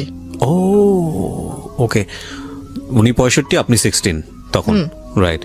কিন্তু সে নিজেকে মানে সে আমার সাথে যখন মিট হয় তখন নিজেকে মানে একদম ওই যে টিনেজারদের মতো, মানে কেউ ড্রেস আপ চেঞ্জ করলে তো আর সে টিনেজার হবে না। ওকে, বোঝা যায় আর কি জিনিসটা। হ্যাঁ, ড্রেস আপ, চুলে করপ্ট হলো, হ্যাঁ ওইরকম ড্রেস আপ করে আসতো। এগুলো তাকে বললাম, বলার পর সে আসলে হেসে উড়াইয়া দিল। মানে সে বলতেছে যে ঠিক আছে, তাহলে যেহেতু তুমি সবকিছু জানতে পেরেছো আর আমি একটা ভুল করেছি, তাহলে এটা কিভাবে মাফ চাইবো? সবার সামনে এই মানে এই মুহূর্তে রাস্তায় সবার সামনে কি পা ধরে মাপ চাবো? তা আমি বললাম যে এটা আপনি মূর্খর মতো কথা বলেন কেন? এমন একটা কাজ করেছেন, আপনার তো মানে লজ্জিত হওয়া উচিত, লজ্জা পাওয়া উচিত। আপনি আমাকে ভালোভাবে বলতে পারেন যে আমার ভুল হয়েছে, আমি জিনিসটা ভুল করে ফেলছি। আর আপনি যেভাবে বলছেন এটা তো আসলে মানে ভালো মানুষের মতো কথা হচ্ছে না। তাকে বলার পর তারপরও তার কোনো মানে ফিলিংস ছিল না যে আমি একটা অন্যায় করেছি এটা। তাকে আমি ওইখান থেকে আমি চলে আসি, তার সাথে আর কথা বলিনি। পিছন থেকে অনেক ডাক ছিল, আমি আর তার কথা সাড়া দিইনি, রিক্সায় করে চলে আসি। তার পরের দিন সে আসেনি। ওই দিন আমার কিছু মানে ক্লাসমেট ওরা আবার ওই যে আসার সময় আপনার ওইখানে স্ট্রিট হকাররা বসতো, আবার স্ট্রিট ফুড টুটও ভালো ছিল। তো ওরা করতো কি ওইখানে একটা ঢালে এসে খাবার খেত, আইসক্রিম টাইসক্রিম এগুলো সবাই আড্ডা দিত। তো আমাকে বলতেছে যে ঠিক আছে চলো, আজকে তোমার সাথে তো আমাদের ওইভাবে পরিচয় হয়নি বা ওইভাবে কথা টথা হয়নি কখনো, আমাদের সাথে চলো একটু, আধা ঘন্টা লেট হলে কিছু হবে না। তা আমার বাড়ি থেকে একটা ছিল, যখন কলেজ ছুটি হয়ে যাবে তার আধা ঘন্টার ভিতরে বাড়িতে থাকতে হবে।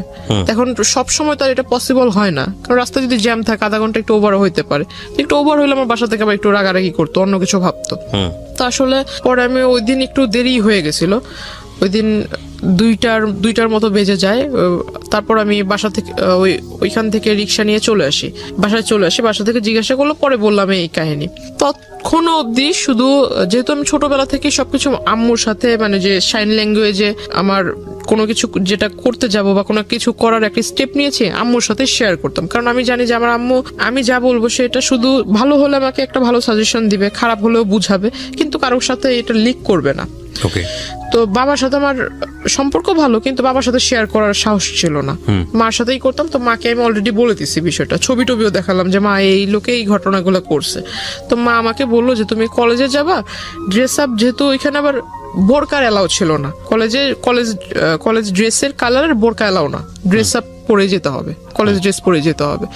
তো বাসায় আম্মু আমাকে বললো কি যে তুমি ওই ব্যাগে করে যে নেকআপ বলে, নেকআপ ব্যাগে করে নিয়ে যাবা, রাস্তা পর্যন্ত যাবা, কলেজের গেটে ঢুকে নেকআপ খুলে ফেলবা, আবার কলেজ থেকে বের হয়ে নেকআপ পরে চলে আসবা, যাতে কেউ ফেস না দেখে। তো ওটা করলাম। এখন মানুষ, আমার মাথায় এটা ছিল না যে মানুষের চোখ দেখলেও মানুষকে চেনা যায়, যে আসলে চোখ দেখলে বোঝা যায় যে আমি ওই মানুষটাই এটা। তো সে কিভাবে আমার মানে ফলো করে ফেলছে ওই অবস্থাতেই। আমার নেকআপ টেকআপ বাঁধা ছিল, বাসে উঠছি, বাসে উঠে সনি হলের ওখানে নেমেছি, রিক্সায় দিয়ে 1 নম্বরে মাজার রোডের ঢালে চলে আসছি। সে দৌড়াইতে আসছে পিছন থেকে। এখানে একটা জিনিস খেয়াল রাখবেন প্রিয় শ্রোতা, ওনার না আছে কোনো আপন বড় ভাই, না আছে বাবার দিক থেকে কোনো হেল্প, মা আছেন তিনি আসলে বাক প্রতিবন্ধী, নানা এবং নানু বয়স হয়ে গেছে তাদের। সুতরাং এরকম একটা মেয়ে এরকম একটা বখাটে লোকের দ্বারা প্রতিনিয়ত হ্যারাসমেন্টের শিকার হচ্ছে। অ্যাকর্ডিং টু হার ওয়ার্ডস, যদি আমরা তাকে বিলিভ করি, তাকে তো একটা শেল্টার দিতে হবে, তাকে তো একটা সাপোর্ট দিতে হবে। অন্যান্য ভাই বোনদের ক্ষেত্রে হলে হয়তো এরকম হতো যে ভাইটা সাথে যাচ্ছে বা মাটা সাথে যাচ্ছে, তাকে গার্ড দিয়ে নিয়ে আসছে। ওর ক্ষেত্রে সেটা সম্ভব ছিল না। সো এগুলো একটু খেয়াল রাখবেন। জি বলেন। তারপর তো ওখান থেকে মানে চলে আসছি, সে পিছন থেকে দৌড়ায় আসছে। দৌড়ায় এসে মানে যে রিক্সার যে হুড যেটাকে বলে, এটা পিছন থেকে এরকম টান দিয়ে ধরছে। তো রিক্সাওয়ালা পিছনে যখন তাকাইছে, ওই লোক হঠাৎ করে সামনে এসে বলতেছে যে তোমার সাথে আমার কিছু কথা ছিল। তাই আমি বললাম, এটা কোন ধরনের সভ্যতা? আপনি মাঝ রাস্তার ভিতরে এরকম করে আসছেন, আর একটু পরে একটু আগায় গেলে আমার নদী পার হতে হবে। তো ওখানে আমার মানে দেখা গেছে আমাদের ওই পার থেকে অনেক লোক আসা যাওয়া করে। কোন একটা লোক যদি মানে দুর্ভাগ্যবশত দেখে ফেলে এরকম, আপনাকে আমি চিনি না, আপনি আমাকে ওইভাবে চিনেন না, এটা কিন্তু অন্য কেউ বুঝবে না, নিশ্চয়ই খারাপ একটা ধারণা করবে। আপনি এই কাজটা করছেন, এটা আসলে ভালো না। তাকে বুঝালাম। তো বলতেছে যে তুমি যদি এখন এখানে কথা না বলো তাহলে আমি কোনো কিছু একটা করে ফেলবো। তো আমি বললাম, আপনি কি করবেন না করবেন এটা আপনার বিষয়, এটা আমার কাছে তো বলে লাভ নেই। তো বলতেছে না, আমি কোনো কিছু একটা করে ফেলবো। তো আমি আসলে তার কথা মানে সে আমার এজে বড়, যদিও বড় ছিল, আমি তার আসলে এই জায়গায় মানে এরকম ধাক্কা দিই। আমি রিক্সাওয়ালাকে বলি যে তুমি যত তাড়াতাড়ি পারো যে ট্রেনে চলে যাও, এই জায়গাটা তুমি পার করো যত তাড়াতাড়ি। তো ওইখান থেকে ওই দিন সে আমাকে পিছন থেকে আর কি বলছিল, খুব চিৎকার করে বলতেছিল যে তোকে আমি দেখে নিব, তোর এই কিসের এত তোর গৌরব, কিসের এত বাহাদুরি, এগুলো আমি দেখে নিব। প্রিয় শ্রোতা, এখানে একটা বিষয় আপনাদেরকে পরিষ্কার করতে চাই, বা জান্নাতের আজকের এই জীবনের জন্য জান্নাতের ভাষ্য অনুযায়ী যে ব্যক্তিটি দায়ী, আমরা তার নাম পরিচয় এখানে উপস্থাপন করছি না, যেহেতু এটা ইনভেস্টিগেটেড শো না। কিন্তু অনুষ্ঠানের শেষে গিয়ে তাকে ফোনে কানেক্ট করব, তার নাম পরিচয় গোপন রেখেই আমরা তাকে ফোনে কানেক্ট করব এবং তার বক্তব্য আমরা আজকে আপনাদেরকে শোনাবো। জান্নাতের জীবনের জন্য এই জায়গাটায় দায়ী, তার সঙ্গে আমরা কথা বলবো একেবারে অনুষ্ঠানের শেষে। সুতরাং সঙ্গে থাকবেন আশা করছি। সে আসলে কি করবে এমন, আর সে যদি ওই রকম রাজনৈতিক নেতাই হয়, বড় কোনো রাজনৈতিক নেতা হয়, তো প্রত্যেকটা বড় রাজনীতিবিদ মনে করে যে আমি একটা কিছু করতে যাব, এটা যাতে পাবলিশ না হয়। তার রাজনৈতিক ক্যারিয়ার আছে। তো এই লোক যদি অত বড় নেতাই হয়, তাহলে সেই রাস্তার ভিতরে এগুলো করবে কেন? দ্য পয়েন্ট ইজ দ্যাট আপনারও তো রাজনীতির ব্যাকগ্রাউন্ড ছিল, এবং আপনার সম্পর্কে আমি যতটুকু জানি তাতে আপনার যে আত্মীয় স্বজন তারাও মোটামুটি হাই অফিসিয়ালস। তো আপনি কেন তখন একটা স্টেপ নিচ্ছিলেন না? যেহেতু আপনি যে রাজনীতি করতে চান, যে দলের রাজনীতি করতে চান, সেই দলেরই রাজনৈতিক পরিচয় উনি দিচ্ছেন। তো আপনি তখন কেন একটা স্টেপ নিচ্ছিলেন না? কারণ এটা তো এক্সিট লেভেলে চলে যাচ্ছে। আমি জিনিসটা আসলে হাইড করে রাখতে চাচ্ছিলাম। সামহাউ এটা হলে আপনার লেখাপড়া বন্ধ হয়ে যাবে।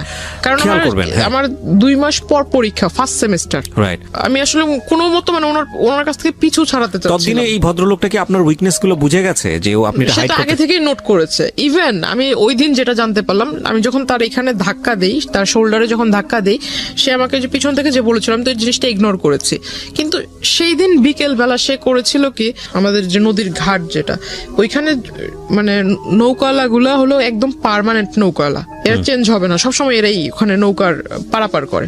তো ওই পর্যন্ত গিয়ে প্রত্যেকটা নৌকাওয়ালার কাছ থেকে মানে জিজ্ঞাসা করেছে। তো ওদের কাছ থেকে আমার ইনফরমেশন নেয়, আমার বাড়ি কোথায়, আমার বাড়িতে কে কে আছে, আমার বাবার বাড়ি কোথায়, মার বাড়ি কোথায়, এই হাবিজাবি সমস্ত কথা সে কালেক্ট করে। প্লাস আমার ছোটবেলা থেকে মানে আমি ছোটবেলায় কি করতাম না করতাম সমস্ত কথা সে এগুলা কালেক্ট করে। অনেকদিন মানে প্রায় 1 মাসের মতো আর তার মানে ওইখানে আমি কি বলো এটাকে, মানে সে আর ওইখানে আসেনি। তার মানে আমার কাছে খুব ভালোই মনে হচ্ছিল যে মানে এতদিন পর আমি একটা খুব মানে এখন ভালোভাবে যাতায়াত করতে পারবো, কোনো প্রবলেম নেই। তখন আমি মেকআপটা ইউজ করা বাদ দিয়ে দিলাম, যেহেতু আসছে না, হয়তো সে আসবেই না, ওইরকম একটা ধারণা ছিল। তো আমি খুব তখন থেকে আসলে যে 2-1টা মেয়ের সাথে আর কি মিশতে শুরু করলাম, ক্লাসমেট। আমি মানে তাদের সাথেই মিশতাম যারা দেখতাম যে একটু মানে ফ্যামিলি দিক থেকে একটু মানে একটু লো টাইপের, বা আমাকে নিয়ে কেউ তুচ্ছতাচ্ছিল না। হ্যাঁ, মানে আমাকে যে বুঝবে আর কি। আমি তার সাথে 2টা কথা বললে সে ওটা লিক করবে না, সে মানে আমাকে 2টা সাজেশন দিবে বা আমার সাথে একটু ভালোভাবে ব্যবহার করবে। হঠাৎ করে জানতে পারি যে আমার সাথে যারা কথা বলে এই তাদের সাথে মানে মানে কি বলো ওটাকে, মানে ওদেরকে ওই লোক শিখায় দেয় যে এই প্রশ্ন করবা ওকে, আর ওরা এসে আমাকে সেই প্রশ্নগুলো করে, আমার কাছ থেকে যে উত্তরগুলা ওরা জানতে পারে সেই উত্তরটা আবার ওই লোকের কাছে লিক করে দেয়। আসলে এটা আমার জন্য ব্যাড লাগছিল কিনা জানি না, ভালোভাবে পরীক্ষা কেটে গেল। তো আমার মানে সবচেয়ে খারাপ লেগেছিল যে পরীক্ষার রেজাল্ট গুলো খুব খারাপ হয়েছিল। মানে পাস মার্ক যতটা ছিল পাস মার্ক উঠেছে, বাট নাম্বারটা ওইরকম মানে মন মতো হয়নি। ওকে, তো তখন আসলে বাড়ির মা খুব বলল যে কেন এরকম হয়েছে। আমার নানা নানু তো এরকম শিক্ষিত না, তবে মানে তারা ওই মানে পাশ করেছে, ভালো নাম্বারে পাশ করেছে এটা শুনলেই মানে এনাফ। ওকে, কত নাম্বারে পাশ করেছে এটা তাদের দেখার বিষয় না। তো জিজ্ঞাসা করলো যে রেজাল্ট কি, তাই আমি বললাম যে পাশ তো করেছি। তারপর আর কিছু জিজ্ঞেস করে না। তো মা আমাকে বললো, বাবা বললো যে নাম্বার এত কম কেন। এখন পুরোপুরি বলতে পারছি না যে এই ঘটনার ভিতরে আমার লেখাপড়ার ভিতরে মনটা ওইভাবে যায়নি। তখন করতাম কি, আমি প্রতিনিয়ত নেটওয়ার্কিং সাইটটাতে আমার সাথে যারা অ্যাড ছিল কলেজে যেসব মেয়েরা অ্যাড ছিল তাদের ওইখানে মানে রেগুলার চেক করতাম যে আদৌ আবার নতুন করে কোনো আইডি তৈরি হয়েছে কিনা, আবার এরকম কোনো অপপ্রচার হচ্ছে কিনা, এই বিষয়টাতে খেয়াল করতাম। তখন দেখলাম যে না, এরকম হচ্ছে না। তখন আস্তে আস্তে পড়ালেখার ভিতরে একটু মন দিচ্ছি। পরীক্ষার রেজাল্ট হলো তার 2 মাস পর হঠাৎ আমার বাস স্টপে ওই কলেজ টাইমে যে টাইমটাতে আমি সেই টাইমটাতে সে ওখানে আসে।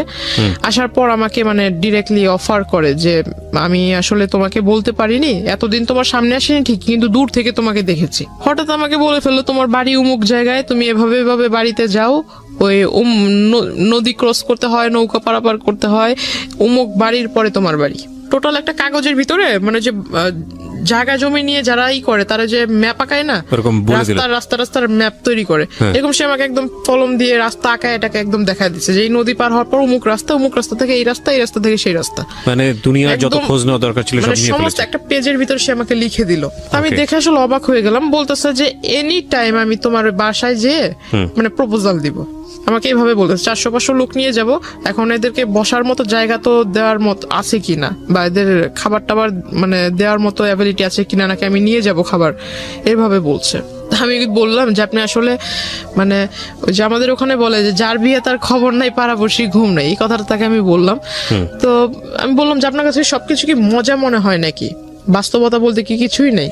তো এই কথাগুলো বলার প্রেক্ষিতে সে আসলে আমাকে জাস্ট বললো যে তোমাকে বলেছিলাম না যে তোমার এত কিসের গৌরব বা তুমি এত কিসের অহংকার করো, কিসের পাওয়ারে আমার সাথে আমাকে অ্যাভয়েড করতেছো, এটা আমি দেখায় দিব। আর আমি কি, তুমি যে আমাকে বললা যে আমি ভণ্ডামি করছি, এটাও আমি দেখায় দিব।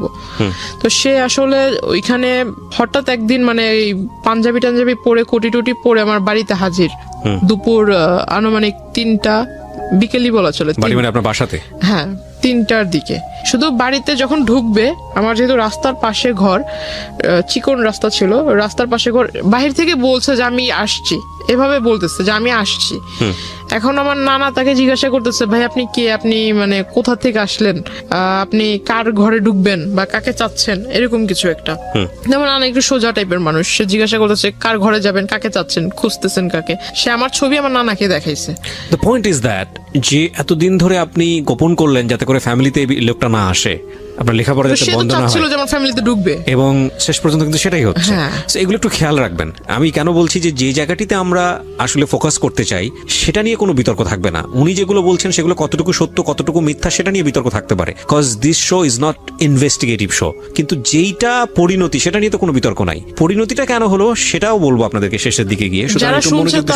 যারা শুনছে তারা হয়তো বলবে যে এই ঘটনাটা মানে যেহেতু এখানে ওই দ্বিতীয় পক্ষ নেই, সো সেই হয়তো মানে নিজের ভালোটা বলতেছে, কিন্তু যে দ্বিতীয় পক্ষ তারও তো এখানে ভালো থাকতে পারে, নিজের মানে খারাপটা গোপন রাখতেছে। আসলে এরকম কিছুই না। যারা শুনতেছেন আমি তাদের উদ্দেশ্যে বলবো যে আমি আসলে আমার লাইফে যেটা আমি ফেস করেছি এমনটা যাতে অন্য কারোর সাথে না ঘটে, এটা একটা মানে অ্যালার্ট করা হচ্ছে। সেটা তো আমাদের অনুষ্ঠানের উদ্দেশ্য। এবং আমরা সবসময় যেটা বলি যে দুই পক্ষ থাকলে এখানে বিষয়টা অন্যরকম হতো, এবং যাকে নিয়ে বলা হচ্ছে তার পরিচয় আমরা এখানে রিভিল করিনি, এটা আমাদের অনুষ্ঠানের জায়গা থেকে করিনি। কিন্তু এটা উনি ব্যক্তিগতভাবে করবেন কি করবেন না বা অন্য কোথাও হয়েছে কিনা সেটা নিয়ে আমাদের কোনো দায় নেই। কিন্তু আমাদের উদ্দেশ্যটা আসলে ওনার জীবন কি হয়েছে, কেন হয়েছে, সেই প্রেক্ষাপটটাকে আপনাদের সামনে তুলে ধরা, কাউকে হেয় করা, কাউকে নিয়ে আলোচনা সমালোচনা করা আমাদের উদ্দেশ্য না। এবং দিন শেষে আপনার জীবনটা যাতে এরকম না হয় সেজন্য আপনি কি স্টেপটা নেবেন সেই লার্নিংটা দেওয়া। ওকে, সো আমরা এইভাবেই আগাতে চাই। জি, তারপর কি হলো? বাসায় আসলো। হ্যাঁ, সে বাসায় আসলো। তো বাসায় এসে ঢুকে মানে আমার মাকে মানে প্রথমেই আমার মার পায়ে ধরে মানে সালাম করে। আপনার মায়ের বয়স ওনার বয়সের চেয়ে কম হবে? আমার ওনার মেয়ের বয়সের মেবি আমার মা। তো যাই হোক, আমার মার পায়ে ধরে সালাম করে ফেলছে। তো আমার মা মানে এমনিতে একটু রাগী, কারণ পুরুষ মানুষের সামনে সে আসে না।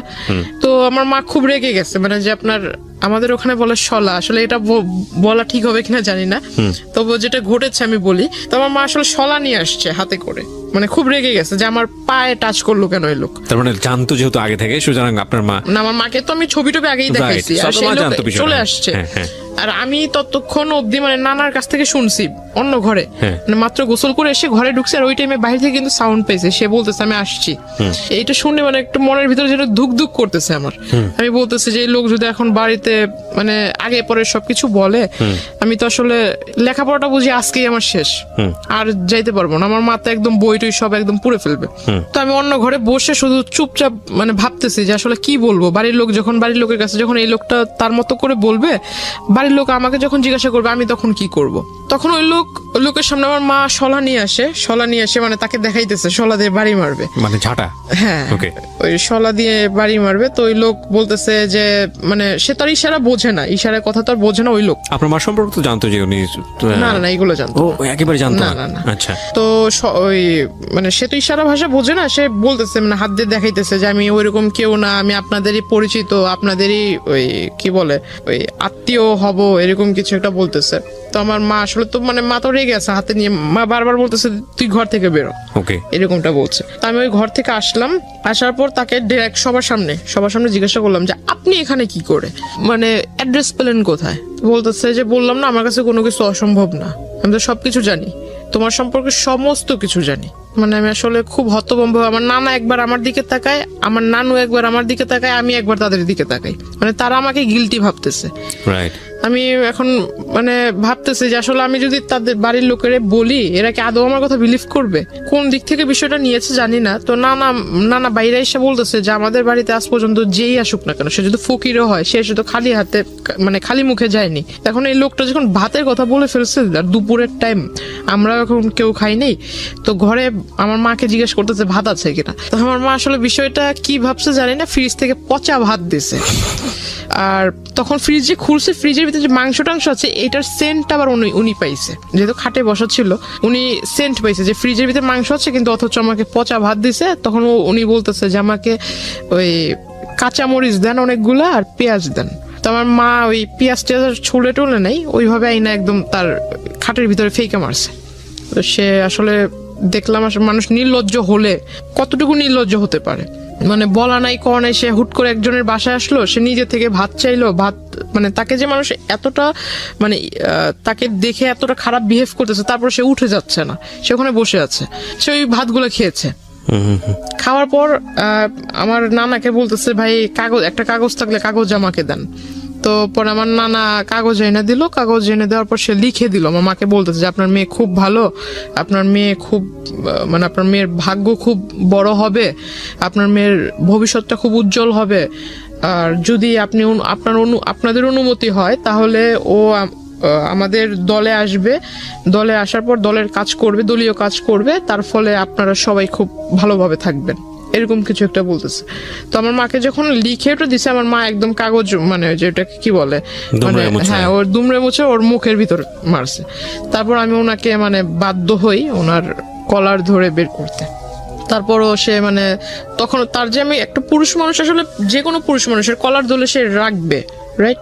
কিন্তু আসলে তার তখন মুখের ভিতর হাসি ছিল, রাগ ছিল না। আমি যে তার সাথে মানে এরকম খারাপ আচরণ করছি, যদি আপনাকে বিলিভ করি তাহলে এটা বলতে হবে যে সে তো জেনেই আসছে তার সঙ্গে এরকম ব্যবহার হবে, সো হি নোজ এভরিথিং। দাবার গুটির চালটা কি হয়? দাবার গুটিতে চালটা হচ্ছে যে আমি যে চালটা দিব, এই চালের পরে কি চাল দিতে পারে সে 8টা 10টা অল্টারনেটিভ যে ভাবতে পারে, সে সবচেয়ে ভালো খেলে। মানে নিয়মটা হচ্ছে এটাই দাবা খেলার। প্রত্যেকটা মানুষের লাইফ স্টাইলে কিন্তু এরকম, ও যেখানে এসছে সম্ভাব্য আচরণ কি হতে পারে আপনার ফ্যামিলি থেকে, ও সবকিছু হিসাব করে এসছে এবং ও মেন্টালি সেট হয়ে এসছে, যদি আপনাকে বিশ্বাস করি, এবং ওর কমন পড়ে গেছে, তো রিয়াক্ট করবেন, এটা খুব স্বাভাবিক। তো ওইখান থেকে উনি যখন বের হয়ে চলে যায়, হঠাৎ করে মানে উনি যে বাসায় গিয়েছে বা অন্য কোথাও গিয়েছে, গিয়ে সারেনি, সে আমাকে হঠাৎ করে মেসেজ দিয়েছে আমার নাম্বারে। মেসেজে লিখেছে যে আমি আসলে জানতাম না তোমার বাবা মা এরকম, দেখে খুব কষ্ট হলো, আমি আসলে মানে খুব অনুতপ্ত তাদেরকে দেখে, তাদের এই বিষয় দেখে। বাবা তো তখন বাসায় নাই। না, বাবা মার সম্পর্কে তো সেটা আগে থেকেই জানে, কিন্তু আয়েশা তো দেখছে আমার মাকে। আচ্ছা, বাবা তখন কোথায়? বাবা তখন বাসায় ছিল না। বাসায় মানে আপনাদের সঙ্গেই থাকতো বাবা? বাবা আমাদের সঙ্গে থাকতো। বাবার সঙ্গে থাকতো বলতে কিচ্ছু জানে না। বাবা সঙ্গে থাকতো বলতে আপনার সপ্তাহে 7 দিনের ভিতরে বাবা আমাদেরকে সময় দিত 3 দিন, আর 3 দিন সময় দিত ওখানে। আচ্ছা, যাওয়া আসার মধ্যেই থাকতো। তো আপনি বাবার সঙ্গে এত ফ্রি ছিলেন, বাবাকে এইসব বিষয় তো কখনো, বাবার সাথে আমার মানে বাবা আদর করতো, এটা ঠিক আছে, আমি তো প্রথমেই বলেছি যে আমার আম্মুর সাথে আমি ফ্রি ছিলাম, বাবার সাথে এইসব বিষয়ে কখনো না কোনো বিষয়ে আলোচনা হতো না। ওকে, ঠিক আছে। তো আমি বললাম যে আপনি যেটা করেছেন আসলে কাজটা, আমার বাড়ির লোক এখনো অব্দি আমাকে এই পর্যন্ত কিছু বলেনি, রাত হলে দেখা যাবে যে আসলে কি হয়। কারণ এই জিনিসটা যদি আমার মা এখন অব্দি আমার সাথে রেগে আছে, মা কথা বলতেছে না, আর মাও আমাকে ডাউট করতেছে। ডাউট করাটা স্বাভাবিক, কারণ একটা লোক এইভাবে কিভাবে আসবে? আমরা নিজেরাও করছি। তো আসলে এই লোকটা কিভাবে বাসায় আসবে? আমার যদি রেসপন্স না পাই কিভাবে বাসায় আসলো, এটা একটা প্রশ্ন থেকে যাবে। কিন্তু আসলে এটা ঘটেছে। তো আমি আসলে যেহেতু আমি নিজে ওইখানে বাস্তববাদী হিসেবে দাঁড়িয়েছিলাম, তো আমি নিজে তো ঘটনাটা দেখেছি, আর এখন আমি জানি অনেকে এটা বিলিভ করবে না। এখন বিলিভ না করলে কিছু করার নেই। ফাইন, আপনি বলেন আপনার স্টোরি। হ্যাঁ, উনি আমাকে এই বিষয়গুলো বললো। হঠাৎ দেখি যে আসলে তারপর থেকে, ওই দিনের পর থেকে সে কলেজে আসে না, কিন্তু মেসেজ মানে 1 ঘন্টার ভিতরে কতগুলো মেসেজ দেওয়া যায়? 1 মিনিটের ভিতরে না হলেও 5-6টা করে মেসেজ আসতেছে, তাও বিরাট বড় বড় প্যারা, বড় বড় সামারি। আমার জন্য সে এই চিন্তা করছে সারা রাত ভরে, আমার জন্য এটা ভাবে, মানে আমার বাবা মা এরকম, আমার ভবিষ্যৎ কেমন হবে। এই লোকটা যে আপনাকে কন্টিনিউয়াসলি পোক করে যাচ্ছে, আপনি তো তার সাথে এক ধরনের সম্পর্ক আছেই, আপনার বলা চলে যে উনি আসছে, কথাবার্তা বলতে আপনি বাধ্য হচ্ছেন, ফ্যামিলি পর্যন্ত ঢুকে গেছে। আপনার কখনো মনে হয়নি লোকটা সম্পর্কে আপনার একটু খোঁজ নেওয়া উচিত তখন পর্যন্ত? আমি তার সম্বন্ধে আসলে মাথা ঘামাইতেই চাই না। তাকে যতটা মানে আর্লি পসিবল হয় যে তাকে আমার এই বিষয়গুলো থেকে দূরে রাখা। তো মানে আমি সবসময় যেটা ভেবেছিলাম যে বাড়ি পর্যন্ত যেহেতু এসে গেছে, তো এর আসলে যত তাড়াতাড়ি দূরে রাখা যায়। আর আমি ভাবছিলাম যে আসলে আমার এই প্রথম সেমিস্টার তো হয়ে গেছে, সামনে আরেকটা সেমিস্টার আসবে, 2nd সেমিস্টার যদি দিতে পারি, আল্লাহ করে আমার 1st ইয়ারটা যদি চলে যায়, আর এর ভিতরে যদি এই লোক ব্যাঘাত না ঘটায়, তাহলে আমার আসলে মানে 2nd ইয়ারটা আমি কোনো মতো এখান থেকে এখান থেকে শেষ করতে পারলে বাইরে শিফট হয়ে যাব, এরকম একটা প্ল্যান ছিল। আসলে আমি তো ওই লোকের কাছ থেকে নিজেকে ছুটাতেই পারতেছি। মানে বিষয়টা হচ্ছে এরকম যে যেভাবেই পারি না কেন, মানে শুধু লেখাপড়াটা কমপ্লিট করি, কারণ ওনাকে ঝামেলায় ফেললে আমি নিচেও ঝামেলায় পড়ে যাব। ওকে, এরকম করতে করতে সে আসলে ওই সামনে আসে না, কিন্তু এরকম মেসেজ দিতে থাকে যে আমার এই বাবা মার মানে এরকম হাবিজাবি নানান কিছু বুঝায় যে তোমার লেখাপড়া, আসলে বাবা মা এরকম, লেখাপড়া করো কিভাবে, কে গাইড করে, এরকম নানান কথা। এক পর্যায়ে দেখলাম যে সে এমন কিছু মেসেজ দিচ্ছিল যেটা আসলে মেসেজ দেখে মানে তাকে অবিশ্বাস করার কারণ নাই যে সে ভালো মানুষ। মানে কিরকম? মানে লেখাপড়ার মানে তোমার বাবা মা এরকম, তুমি যদি কিছু না মনে করো, আমি যেহেতু তোমাকে প্রথমে অন্য সবার কাছে পরিচয় দিয়েছি দাদু হিসেবে, তো আমি ওই দিক থেকে তোমাকে দেখবো, প্লাস তোমাকে গাইড টাইডও করবো, কারণ আমি নিজেও মাস্টার্স কমপ্লিট করা লোক। তো আমি ভাবলাম মাস্টার্স কমপ্লিট করা লোক যে তার মানে অনেক শিক্ষিত। তারপর সে আমাকে বারবার মানে মেসেজ করতো যে তুমি সামনে যেহেতু এসএসসি এক্সামিনার, তো আমি তোমাকে কিছু বই, টেস্ট পেপার, মডেল কোশ্চেন ভালো যেখান থেকে মানে একদম কমন পড়ার চান্স আছে, এগুলা তুমি পড়লে একদম মানে 100 না পাইলেও 99 পাবা, এরকম একটা তার কথাবার্তা ছিল। তো আসলে সে আমাকে ওই বইটাই এনে দিছে বলতে মানে 3 থেকে 4টা বই এনে দিছিল। তো আসলে তখনই আমি বুঝতে পারলাম যে হয়তো লোকটা আসলে এতদিন যাই করছে যেহেতু বইয়ের লেখাপড়ার বিষয়ে সে কথা বলতেছে, হয়তো ভালো মানুষ। তখন থেকে আসলে একটা বিলিফ তৈরি হয় তার প্রতি, আমার সফট কর্নার তৈরি হয় আপনার। হ্যাঁ, বলতে পারেন। এখানে একটা সাইকোলজিক্যাল ব্যাপার আছে প্রিয় শ্রোতা এবং দর্শক যারা দেখছেন, যে একটা মানুষকে আপনি যদি কন্টিনিউয়াসলি পোক করতে থাকেন, আপনার প্রতি একটা রিজেকশন থাকলেও মানে এটা কন্টিনিউয়াসলি যদি পোক করতেই থাকেন, লেগেই থাকেন, সামহাও কোনো একটা ভালো দিক যদি চলে আসে, ওই মানুষের প্রতি ফল ইন হওয়ার একটা সুযোগ থাকে, যেটা হয়তো আজকে যিনি গেস্ট এখানে আছেন তার হয়েছে। জি। ওনার মানে ওই যে বইটই দেয়, আমি ওই বইটই পড়ি। তারপর আবার দেখতাম যে উনি আমাকে বলতো যে আমি যদি কলেজে আসবো, তোমার কলেজের ওইখানে এসে তোমাকে ডিস্টার্ব করবো না, তবে তুমি যদি কিছু না মনে করো তাহলে আমার সাথে লাঞ্চ করবা। তো আমার একটা স্বভাব ছিল কি যে আমি প্রতিদিন ওইখানে পাশে আবার আপনার চাইনিজ ছিল, তো আমার একটা অভ্যাস কি যে আমি ফাস্ট ফুডের প্রতি খুব একটা নেশা ছিল। তো আমি ওই চাইনিজে ঢুকে একলাই এক টেবিলে বসতাম, যেগুলা মানে যে স্টুডেন্ট যে অফারগুলো ছিল এগুলো আমি নিয়ে মানে একাই টেবিলের ভিতরে বসে খাইতাম, প্লাস ছবি তুলতাম। মানে আমার একটা যে বললাম যে নানা নানু খুব আদর করতো, তো নানার কাছে বলতাম যে আমার এই বই লাগবে, সেই বই লাগবে, আমার একটু পকেট মানি বেশি দিতে হবে। নানাও বিলিভ করতো যে হ্যাঁ বই যেহেতু কিনতে হবে টাকা তো বেশি লাগবে, তো যে টাকাটা চাইতাম সেটাই দিত। তো তার কাছে থাকার না থাক, নানির যে ব্যাগ আছে ওইখান থেকে টাকা নিয়ে দিলেও দিত। তো আমি আসলে ওই কাজটা করতাম। তো এটা আসলে সে নোটিস করেছিল, মেবি আগে নোটিস করেছিল। ইভেন সে ওই দিন আমাকে সেই মানে প্রথমে বলে যে লাঞ্চ করবে, তো আমি ভাবলাম লাঞ্চ করলে সে যে মানুষ কফির 20 টাকার জন্য ঝগড়া করছে সে কোথায় লাঞ্চ করতে পারে। তো আমাকে সে ওই চাইনিজটাতেই পরে ডাকে। আসলে সে ভিতরে বসা ছিল, আমি এটা খেয়াল করিনি। পরে ওই দিন আমি একটু মানে বুঝতে পারি যে আসলে হয়তো এই বিষয়টা সেও জানতো। তো তখন আমি আসলে শিওর হলাম। তারপর জিজ্ঞাসা করলাম, তাকে খুব রিকোয়েস্টও করলাম। ওইখানে দুই তিনজন ওয়েটার ছিল, ওয়েটার আসলে হাসতেছিল আমার কথা শুনে। আমি তাকে খুব রিকোয়েস্ট করলাম যে দেখেন আপনি আমার দাদু হন আর যাই হোক, আপনাকে আমি মানে আমার শ্রদ্ধেয় গুরুজন হিসেবেই বলি, ওইরকম ব্যক্তিত্বের ভিতরে আপনাকে রেখেই বলি। হাত জোর করে মানে 2 হাত জোর করে তার কাছে রিকোয়েস্ট করতেছিলাম যে আমি লেখাপড়া করতেছি, দয়া করে আমাকে লেখাপড়াটা করতে দেন। এরকম করে আসলে ডিস্টার্ব করা, আপনি আমাকে কোন দিক থেকে দেখেন? মানে আমার সামনে একরকম বিহেভ করেন, আর যখন আমার মানে ফোনের ওপারে থাকেন যেসব মেসেজ দেন এগুলো আবার একটু অন্যরকম। কারণ মাঝখানে সে লেখাপড়ার সাজেশনের পাশাপাশি কিছু আপনার মানে প্রেম জাতীয় কিছু হ্যাঁ একটা, এরকম মানে ছন্দ টন্দ মানে হয় না, আমরা বুঝি, হ্যাঁ ছন্দ টন্দও পাঠাতো। তখন ভাবতাম যে আসলে লেখাপড়ার জিনিস বিষয়ে লিখতেছে ঠিক আছে, কিন্তু এইসব যে ছন্দ এইগুলো পাঠানোর মানে কি? দাদু তার নাতিনকে এইসব ছন্দ পাঠাবেন? তখন জিজ্ঞেস করছি। খেয়াল রাখবেন যে ওর বয়সটাও কিন্তু 18 বছর, মানে যিনি এখানে বলছেন জান্নাত, তার বয়সটাও কিন্তু 18 বছর, এবং 18 বছর হচ্ছে মেয়েদের কিংবা ছেলেদের জীবনের আগুন বছর আমি বলি এটাকে, সুকান্তের সেই কবিতার মতো। যদিও সুকান্ত ওখানে অন্যভাবে এটাকে নিয়ে আসছেন, কিন্তু টিনেজের যে বয়স, সন্ধিকাল সময়, এটা আগুন বয়স। এখানে ভুল করা মানে এখানে ভুল করবে না তো জীবনে কোথায় ভুল করবে, এরকম একটা বয়স, সোজা কথায় যদি বলে চলে। বলেন। তারপর উনি আমাকে বললো যে এগুলা নাকি অনেক বড় বড় কবি, তার ফ্যান, অনেক বড় বড় লেখক কবি আছে, তো তার ফ্যান, তারা তাদেরকে ঘুম থেকে ওঠার সাথে সাথে নতুন নতুন ছন্দ মেসেজ লিখে পাঠায় দেয়, এইগুলো সে আমাকে পাঠায়। তো আমার কাছে মানে বিষয়টা আসলে বিলিভ ওইভাবে করিনি। তারপর ওখানে খাওয়া দাওয়া করলাম। খাওয়া দাওয়া করার পর আমি আমার মার জন্য মানে খাবার, এটা আমার একটা স্বভাব ছিল যে আমি কোথাও গেলে আমি মার জন্য, বোনের জন্য খাবারটা নিয়ে আসতাম।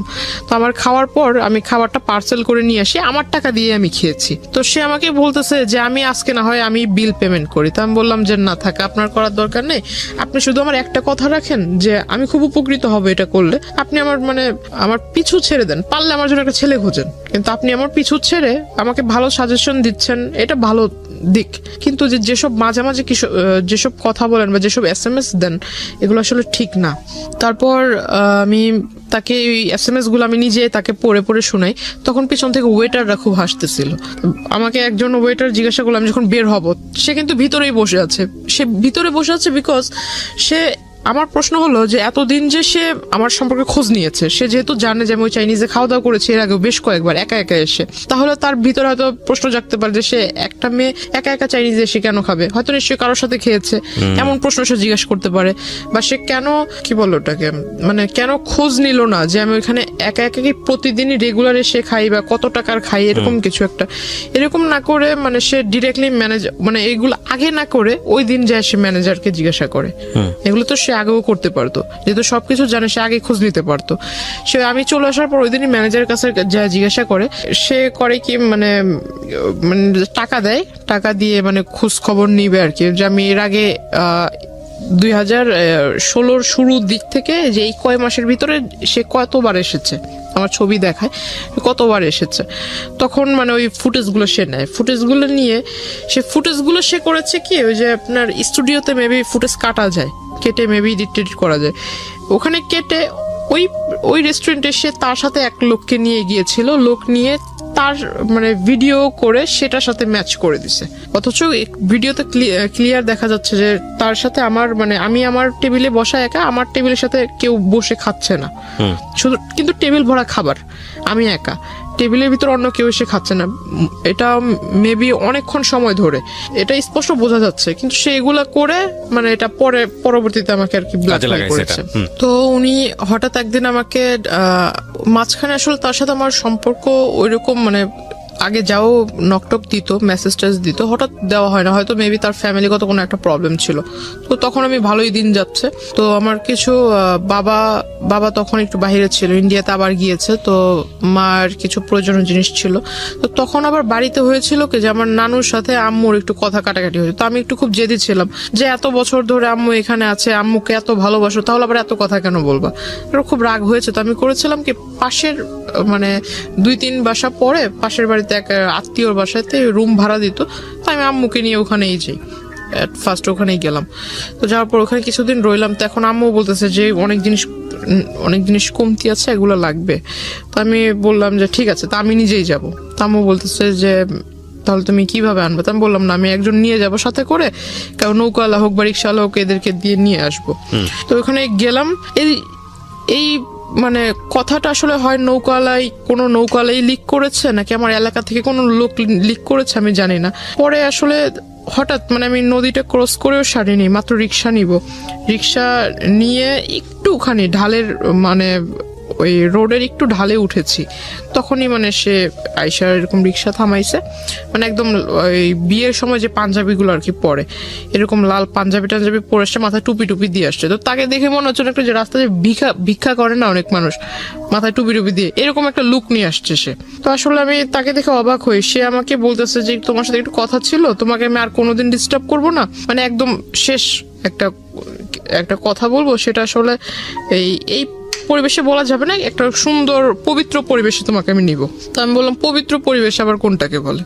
তো বলতেছে না, একটা ভালো জায়গায়, ওইটা তোমার একটা দরগা টাইপের পাশেই, তো রাস্তার পাশেই আবার টিম্বার ছিল, অনেকগুলা কাঠের দোকান ছিল, ভিতরে একটা ছোট্ট একটা ঘরের মতো, ভিতরে যে আপনার মাজার দরগা এগুলা ওইটার ভিতরে নিল, ওখানে তার আগে থেকে তার পরিচিত লোক বসা। দ্যাট মিন সে এতদিনে যে আমার সাথে কানেক্টেড ছিল না, এই গ্যাপটাতে সে করেছে কি আপনার যে নোটারি পাবলিক বলে যে এই কাগজগুলা তৈরি করেছে, প্লাস আমি আপনাকে যে পেপারস গুলো দেখিয়েছি যে আমাদের নামে সে অনেকগুলা মামলা করেছে, মানে আমার হয়ে আমাদের নামে মামলা করেছে, মানে আমি আমার ফ্যামিলির নামে মাদকের মামলা করেছি, এটা পেপারস আমি আপনাকে দেখিয়েছিলাম। সেই বিষয়টা সে এই পেপারস রেডি একসাথে প্রিন্ট করে রাখছে। তো এখন আমি যতটুকু বুঝতাম যে শাপলা মানে হলুদ পেপারের উপরে শাপলা টাপলা ছাপানো, এটা মানে কি দলিল, এতে তো বোঝা যায়। এখন ওখানে লেখাগুলো যে আমি মানে প্রথমে তো ভিতরে আমি যাই, সবার সামনে বলতেছে যে এখানে দুজনে নামাজ পড়বো একসাথে, নামাজ পড়ে মোনাজাত নিয়ে তুমি এই পেপারসে সাইন করবা। আমি বললাম পেপারসে সাইন করবো, মামার বাড়ির আবদার নাকি? এটা মুখের কথা, আপনি আমাকে বলবেন আমি পেপারসে সাইন করে দেবো, আমি পেপারস পড়বো না, কিসের পেপারস? আর পেপারসে সাইনই বা করার কথা আসতেছে কেন? তো বলতেছে আমি তোমাকে বিয়ে করবো, এই মুহূর্তে করবো। তো আমি বললাম যে আমার বয়স হয়েছে বিয়ে করার। তো বলতেছে না, আমি এত কিছু বুঝি না, তোমার বয়স, তুমি এসএসসি এক্সামিনার, তোমার নাকি বয়স না হয়েছে, তোমার তো 21 চলে মিনিমাম। তো আসলে সে আমার বয়সটা ধরেছিল সার্টিফিকেট অনুযায়ী। ও হ্যাঁ, সে আমাকে এই বিষয়টাতে মানে যে বিয়েটার যে বিষয়টা আসলো, এর আগে সে করেছে কি আমার ওই যে তার রাজনৈতিক যে প্রেক্ষাপট, সেখানে সে আমাকে পোস্ট দিবে, এটা সেটা দিবে, আমি বুঝি না তাতে কি হয়েছে, সে আমাকে যে পোস্টটা দিবে, এই পোস্টার ফলে আমি নানান জায়গায় ভিজিট করব, সেখান থেকে অনেক আউট নলেজ আয়ত্ত করতে পারবো, তার ফলে আমি মানে একটা ভালো রাজনৈতিক দলের কর্মী হিসেবে গ্রহণযোগ্য হব। তাকে আমি বিশ্বাস করে সে আমার কাছে বললো যে তোমার পাসপোর্ট তৈরি করতে হবে, তখন অবধি আমার পাসপোর্ট নাই। বলতেছে পাসপোর্ট করতে হবে, পাসপোর্টের জন্য ওই ছবির প্রয়োজন, প্লাস তোমার ওই যে স্কুল সার্টিফিকেটের যত কাগজপত্র আছে এগুলা।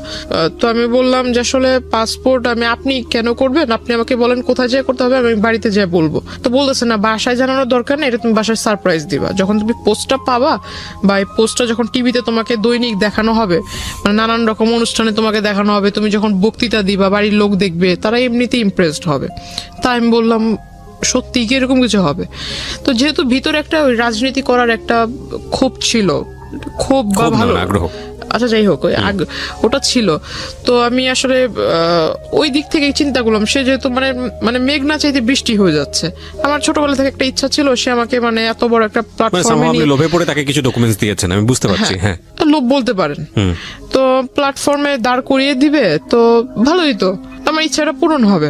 আমি লেখাপড়াও শেষ তো করে আমি যেটা বুঝতে পারছি যে আপনি তাকে কিছু ডকুমেন্টস দিয়েছিলেন যেটার বেসিসে সে হচ্ছে আপনার কি পুরো একটা তাকে পেপার বিলিভ তৈরি করে, করেছে। আর আমি এত বড় একটা গাধা ছিলাম, এখন নিজেকে না বলে আসলে আমি এখানে আমারও ভুল আছে অনেক, যে আমি আসলে তাকে পুরোপুরি বিলিভ না করে বা তার সম্বন্ধে কিছু না জেনে আমার সমস্ত একটা ফাইল ছিল, সেখানে আমার প্রাইমারি লেভেল থেকে শুরু করে স্কুলের যত ডকুমেন্টস ছিল সমস্ত মানে ফাইলটাই তাকে দিয়ে দিছি।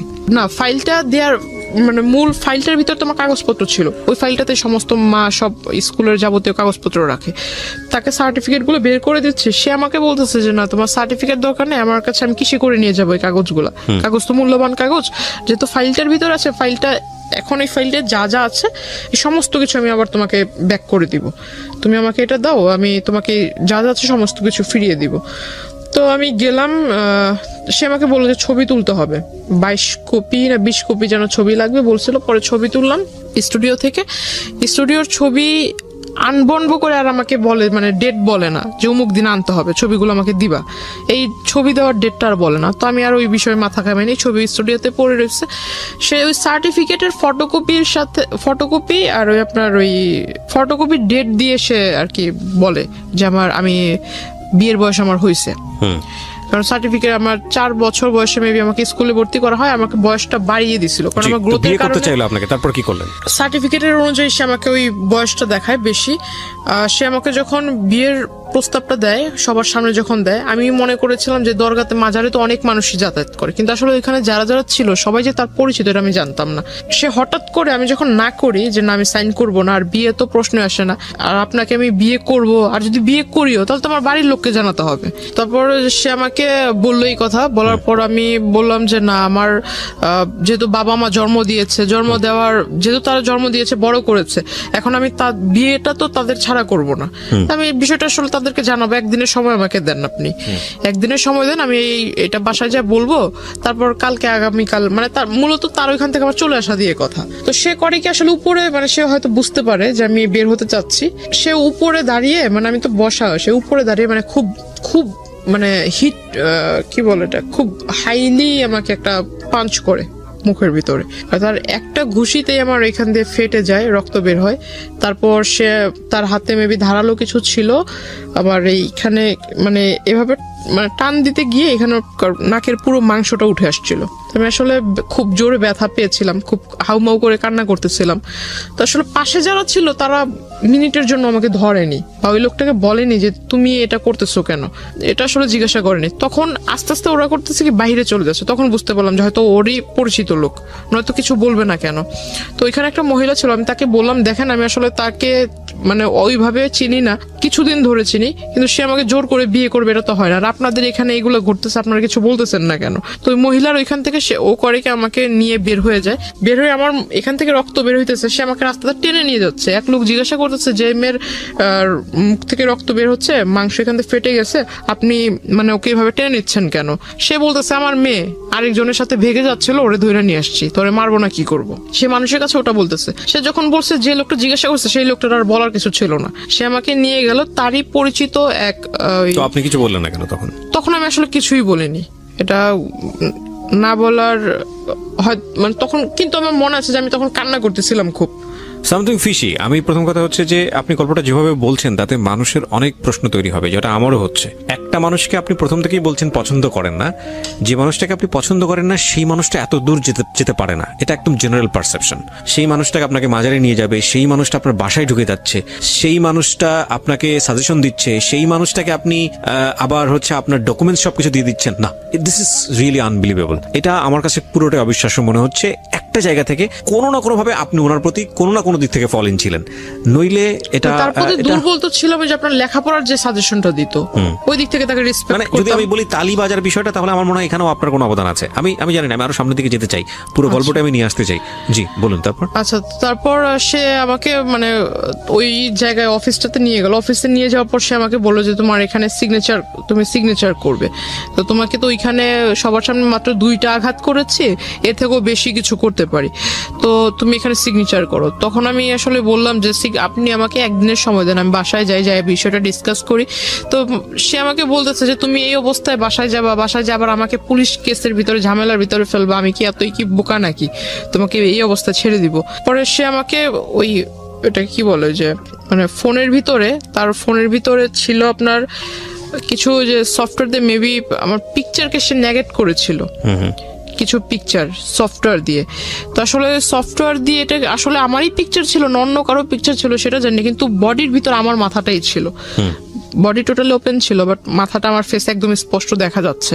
তো আমি আসলে খুব একটা মানে বিভ্রান্তকর পরিস্থিতি হয়ে যায় আমার জন্য। আমার মনে হয় ওই পরিস্থিতি আমি যেটা করেছি, যে আসলে আমাকে সে যেভাবে বলছিল যে তুমি যদি এটা না করো তাহলে আমি যাই ওখানে বলবো, তোমাদের বাড়িতে সমস্ত কিছু বলবো, বলার পর তুমি আর মানে তোমার ফ্যামিলিও তোমার সাপোর্টে থাকবে না, তোমার জন্য কেউ পাশে আসবে না, তখন ঘুরে ফিরে তুমি নিজের থেকে আমার কাছে চলে আসবা, আমার কিছু করতে হবে না, তুমি নিজেই আসবা। তা আমি বললাম যে না, আমি বাসায় যেতে চাই, আমাকে ছাড়েন আপনি। তো বলতেছে বাসাতে তুমি যাবা, আমিও তো যাইতে দিব, আগে সাইনটা করে যাও। তা আসলে আমার জন্য ওটা আমার মনে হয়, আমি জানি না অন্য কেউ আমার জায়গায় থাকলে কি করতো, কিন্তু আমার তখন মাথায় ছিল যে আমি আসলে এর কাছ থেকে মূলত এখান থেকে বের হয়ে বাসায় আজকে সমস্ত কিছু মানে একদম প্রথম থেকে সমস্ত কিছু বাসায় শেয়ার করব। তারপর যদি স্কুল কলেজ বন্ধ হয়ে যায় যাক, তাতে আমার কিছু যায় আসে না। তখন আমি আসলে তার ওই যেহেতু 2বার প্রথমে হিট করেছিল, পরে আবার 3-4 বার না করার ফলে সে আরেকবার আমাকে একটা ঘুষি দেয় মুখের ভিতর, পরে এখানে একটু ফুলে যায়, মানে একদম কালো হয়ে গেছিল। ওই অফিসে যারা ছিল তারা তখন বলতেছে যে আপনি এখানে নিয়ে আসছেন ভালো কথা, আপনি আমাদের পরিচিত ভালো কথা, আপনি একটা মেয়েকে এনে আপনার মেয়ের বয়সের থেকেও ছোট তার গায়ে হাত তুলতেছেন, তো বলতেছে ওরা আর আমার বিষয় এটা। তখন আসলে সে আমাকে বলতেছে তুমি কি সাইন করবা, মানে তুমি কি বাসায় যেতে চাও আদৌ, নাকি তুমি চাও যে আমি তোমাকে এখান থেকে উঠায় নিয়ে যাই।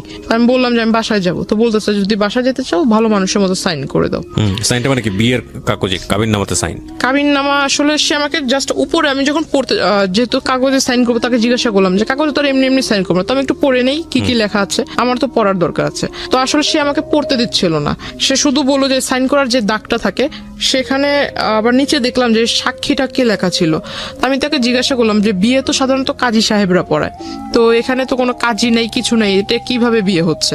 তো বলতেছে না, এটা সব কোর্টের মাধ্যমে বিয়ে হচ্ছে। আমি কোর্ট থেকে সমস্ত কাগজ নিয়ে আসছি, দ্যাট মিন সে নিজেই অনেক লোকের স্বাক্ষর সে নিজেই দিয়ে দিছে। পরে যখন সে আমাকে বললো, তারপর আমি মনে হয়েছে যে আমি বাসায় চলে যাব, আর এই সাইনটা যদি না দেয় তাহলে তো সে আমাকে বাসায় যেতে দিবে না। আমি আসলে তখন সাইনটা করি। আচ্ছা, সাইনটা করার পর সে শুধু মানে সবচেয়ে খারাপ লাগছিল যে সে আমাকে দেখতে দিচ্ছিল না, লেখাগুলো দেখতে দিচ্ছিল না, শুধুমাত্র সাইন করার যে জায়গাটা ওই জায়গাটাই দেখতে দিচ্ছে। আর আরেকটা জিনিস দেখাইছে, সেটা হলো যে জায়গায় ছবি থাকে, দুজনের ছবি থাকে, সেখানে আমি দেখলাম যে সেখানে আমার কোনো ছবি না, ফেসবুক থেকে ডাউনলোড করে মানে একটা ছবি ডাউনলোড করে সেটাকে সে বের করছে, সাথে করে সেই নিয়ে আসছে ছবি, সেই সাথে করে ছবি নিয়ে আসছে আমার ছবি, সে ওখানে আমার সামনে গ্লু দিয়ে লাগাই দেওয়ার পর সে আমার সিগনেচার নিল, তারপর বললো যে ঠিক আছে এবার তুমি চলে যাও। বাসায় এসে সবাই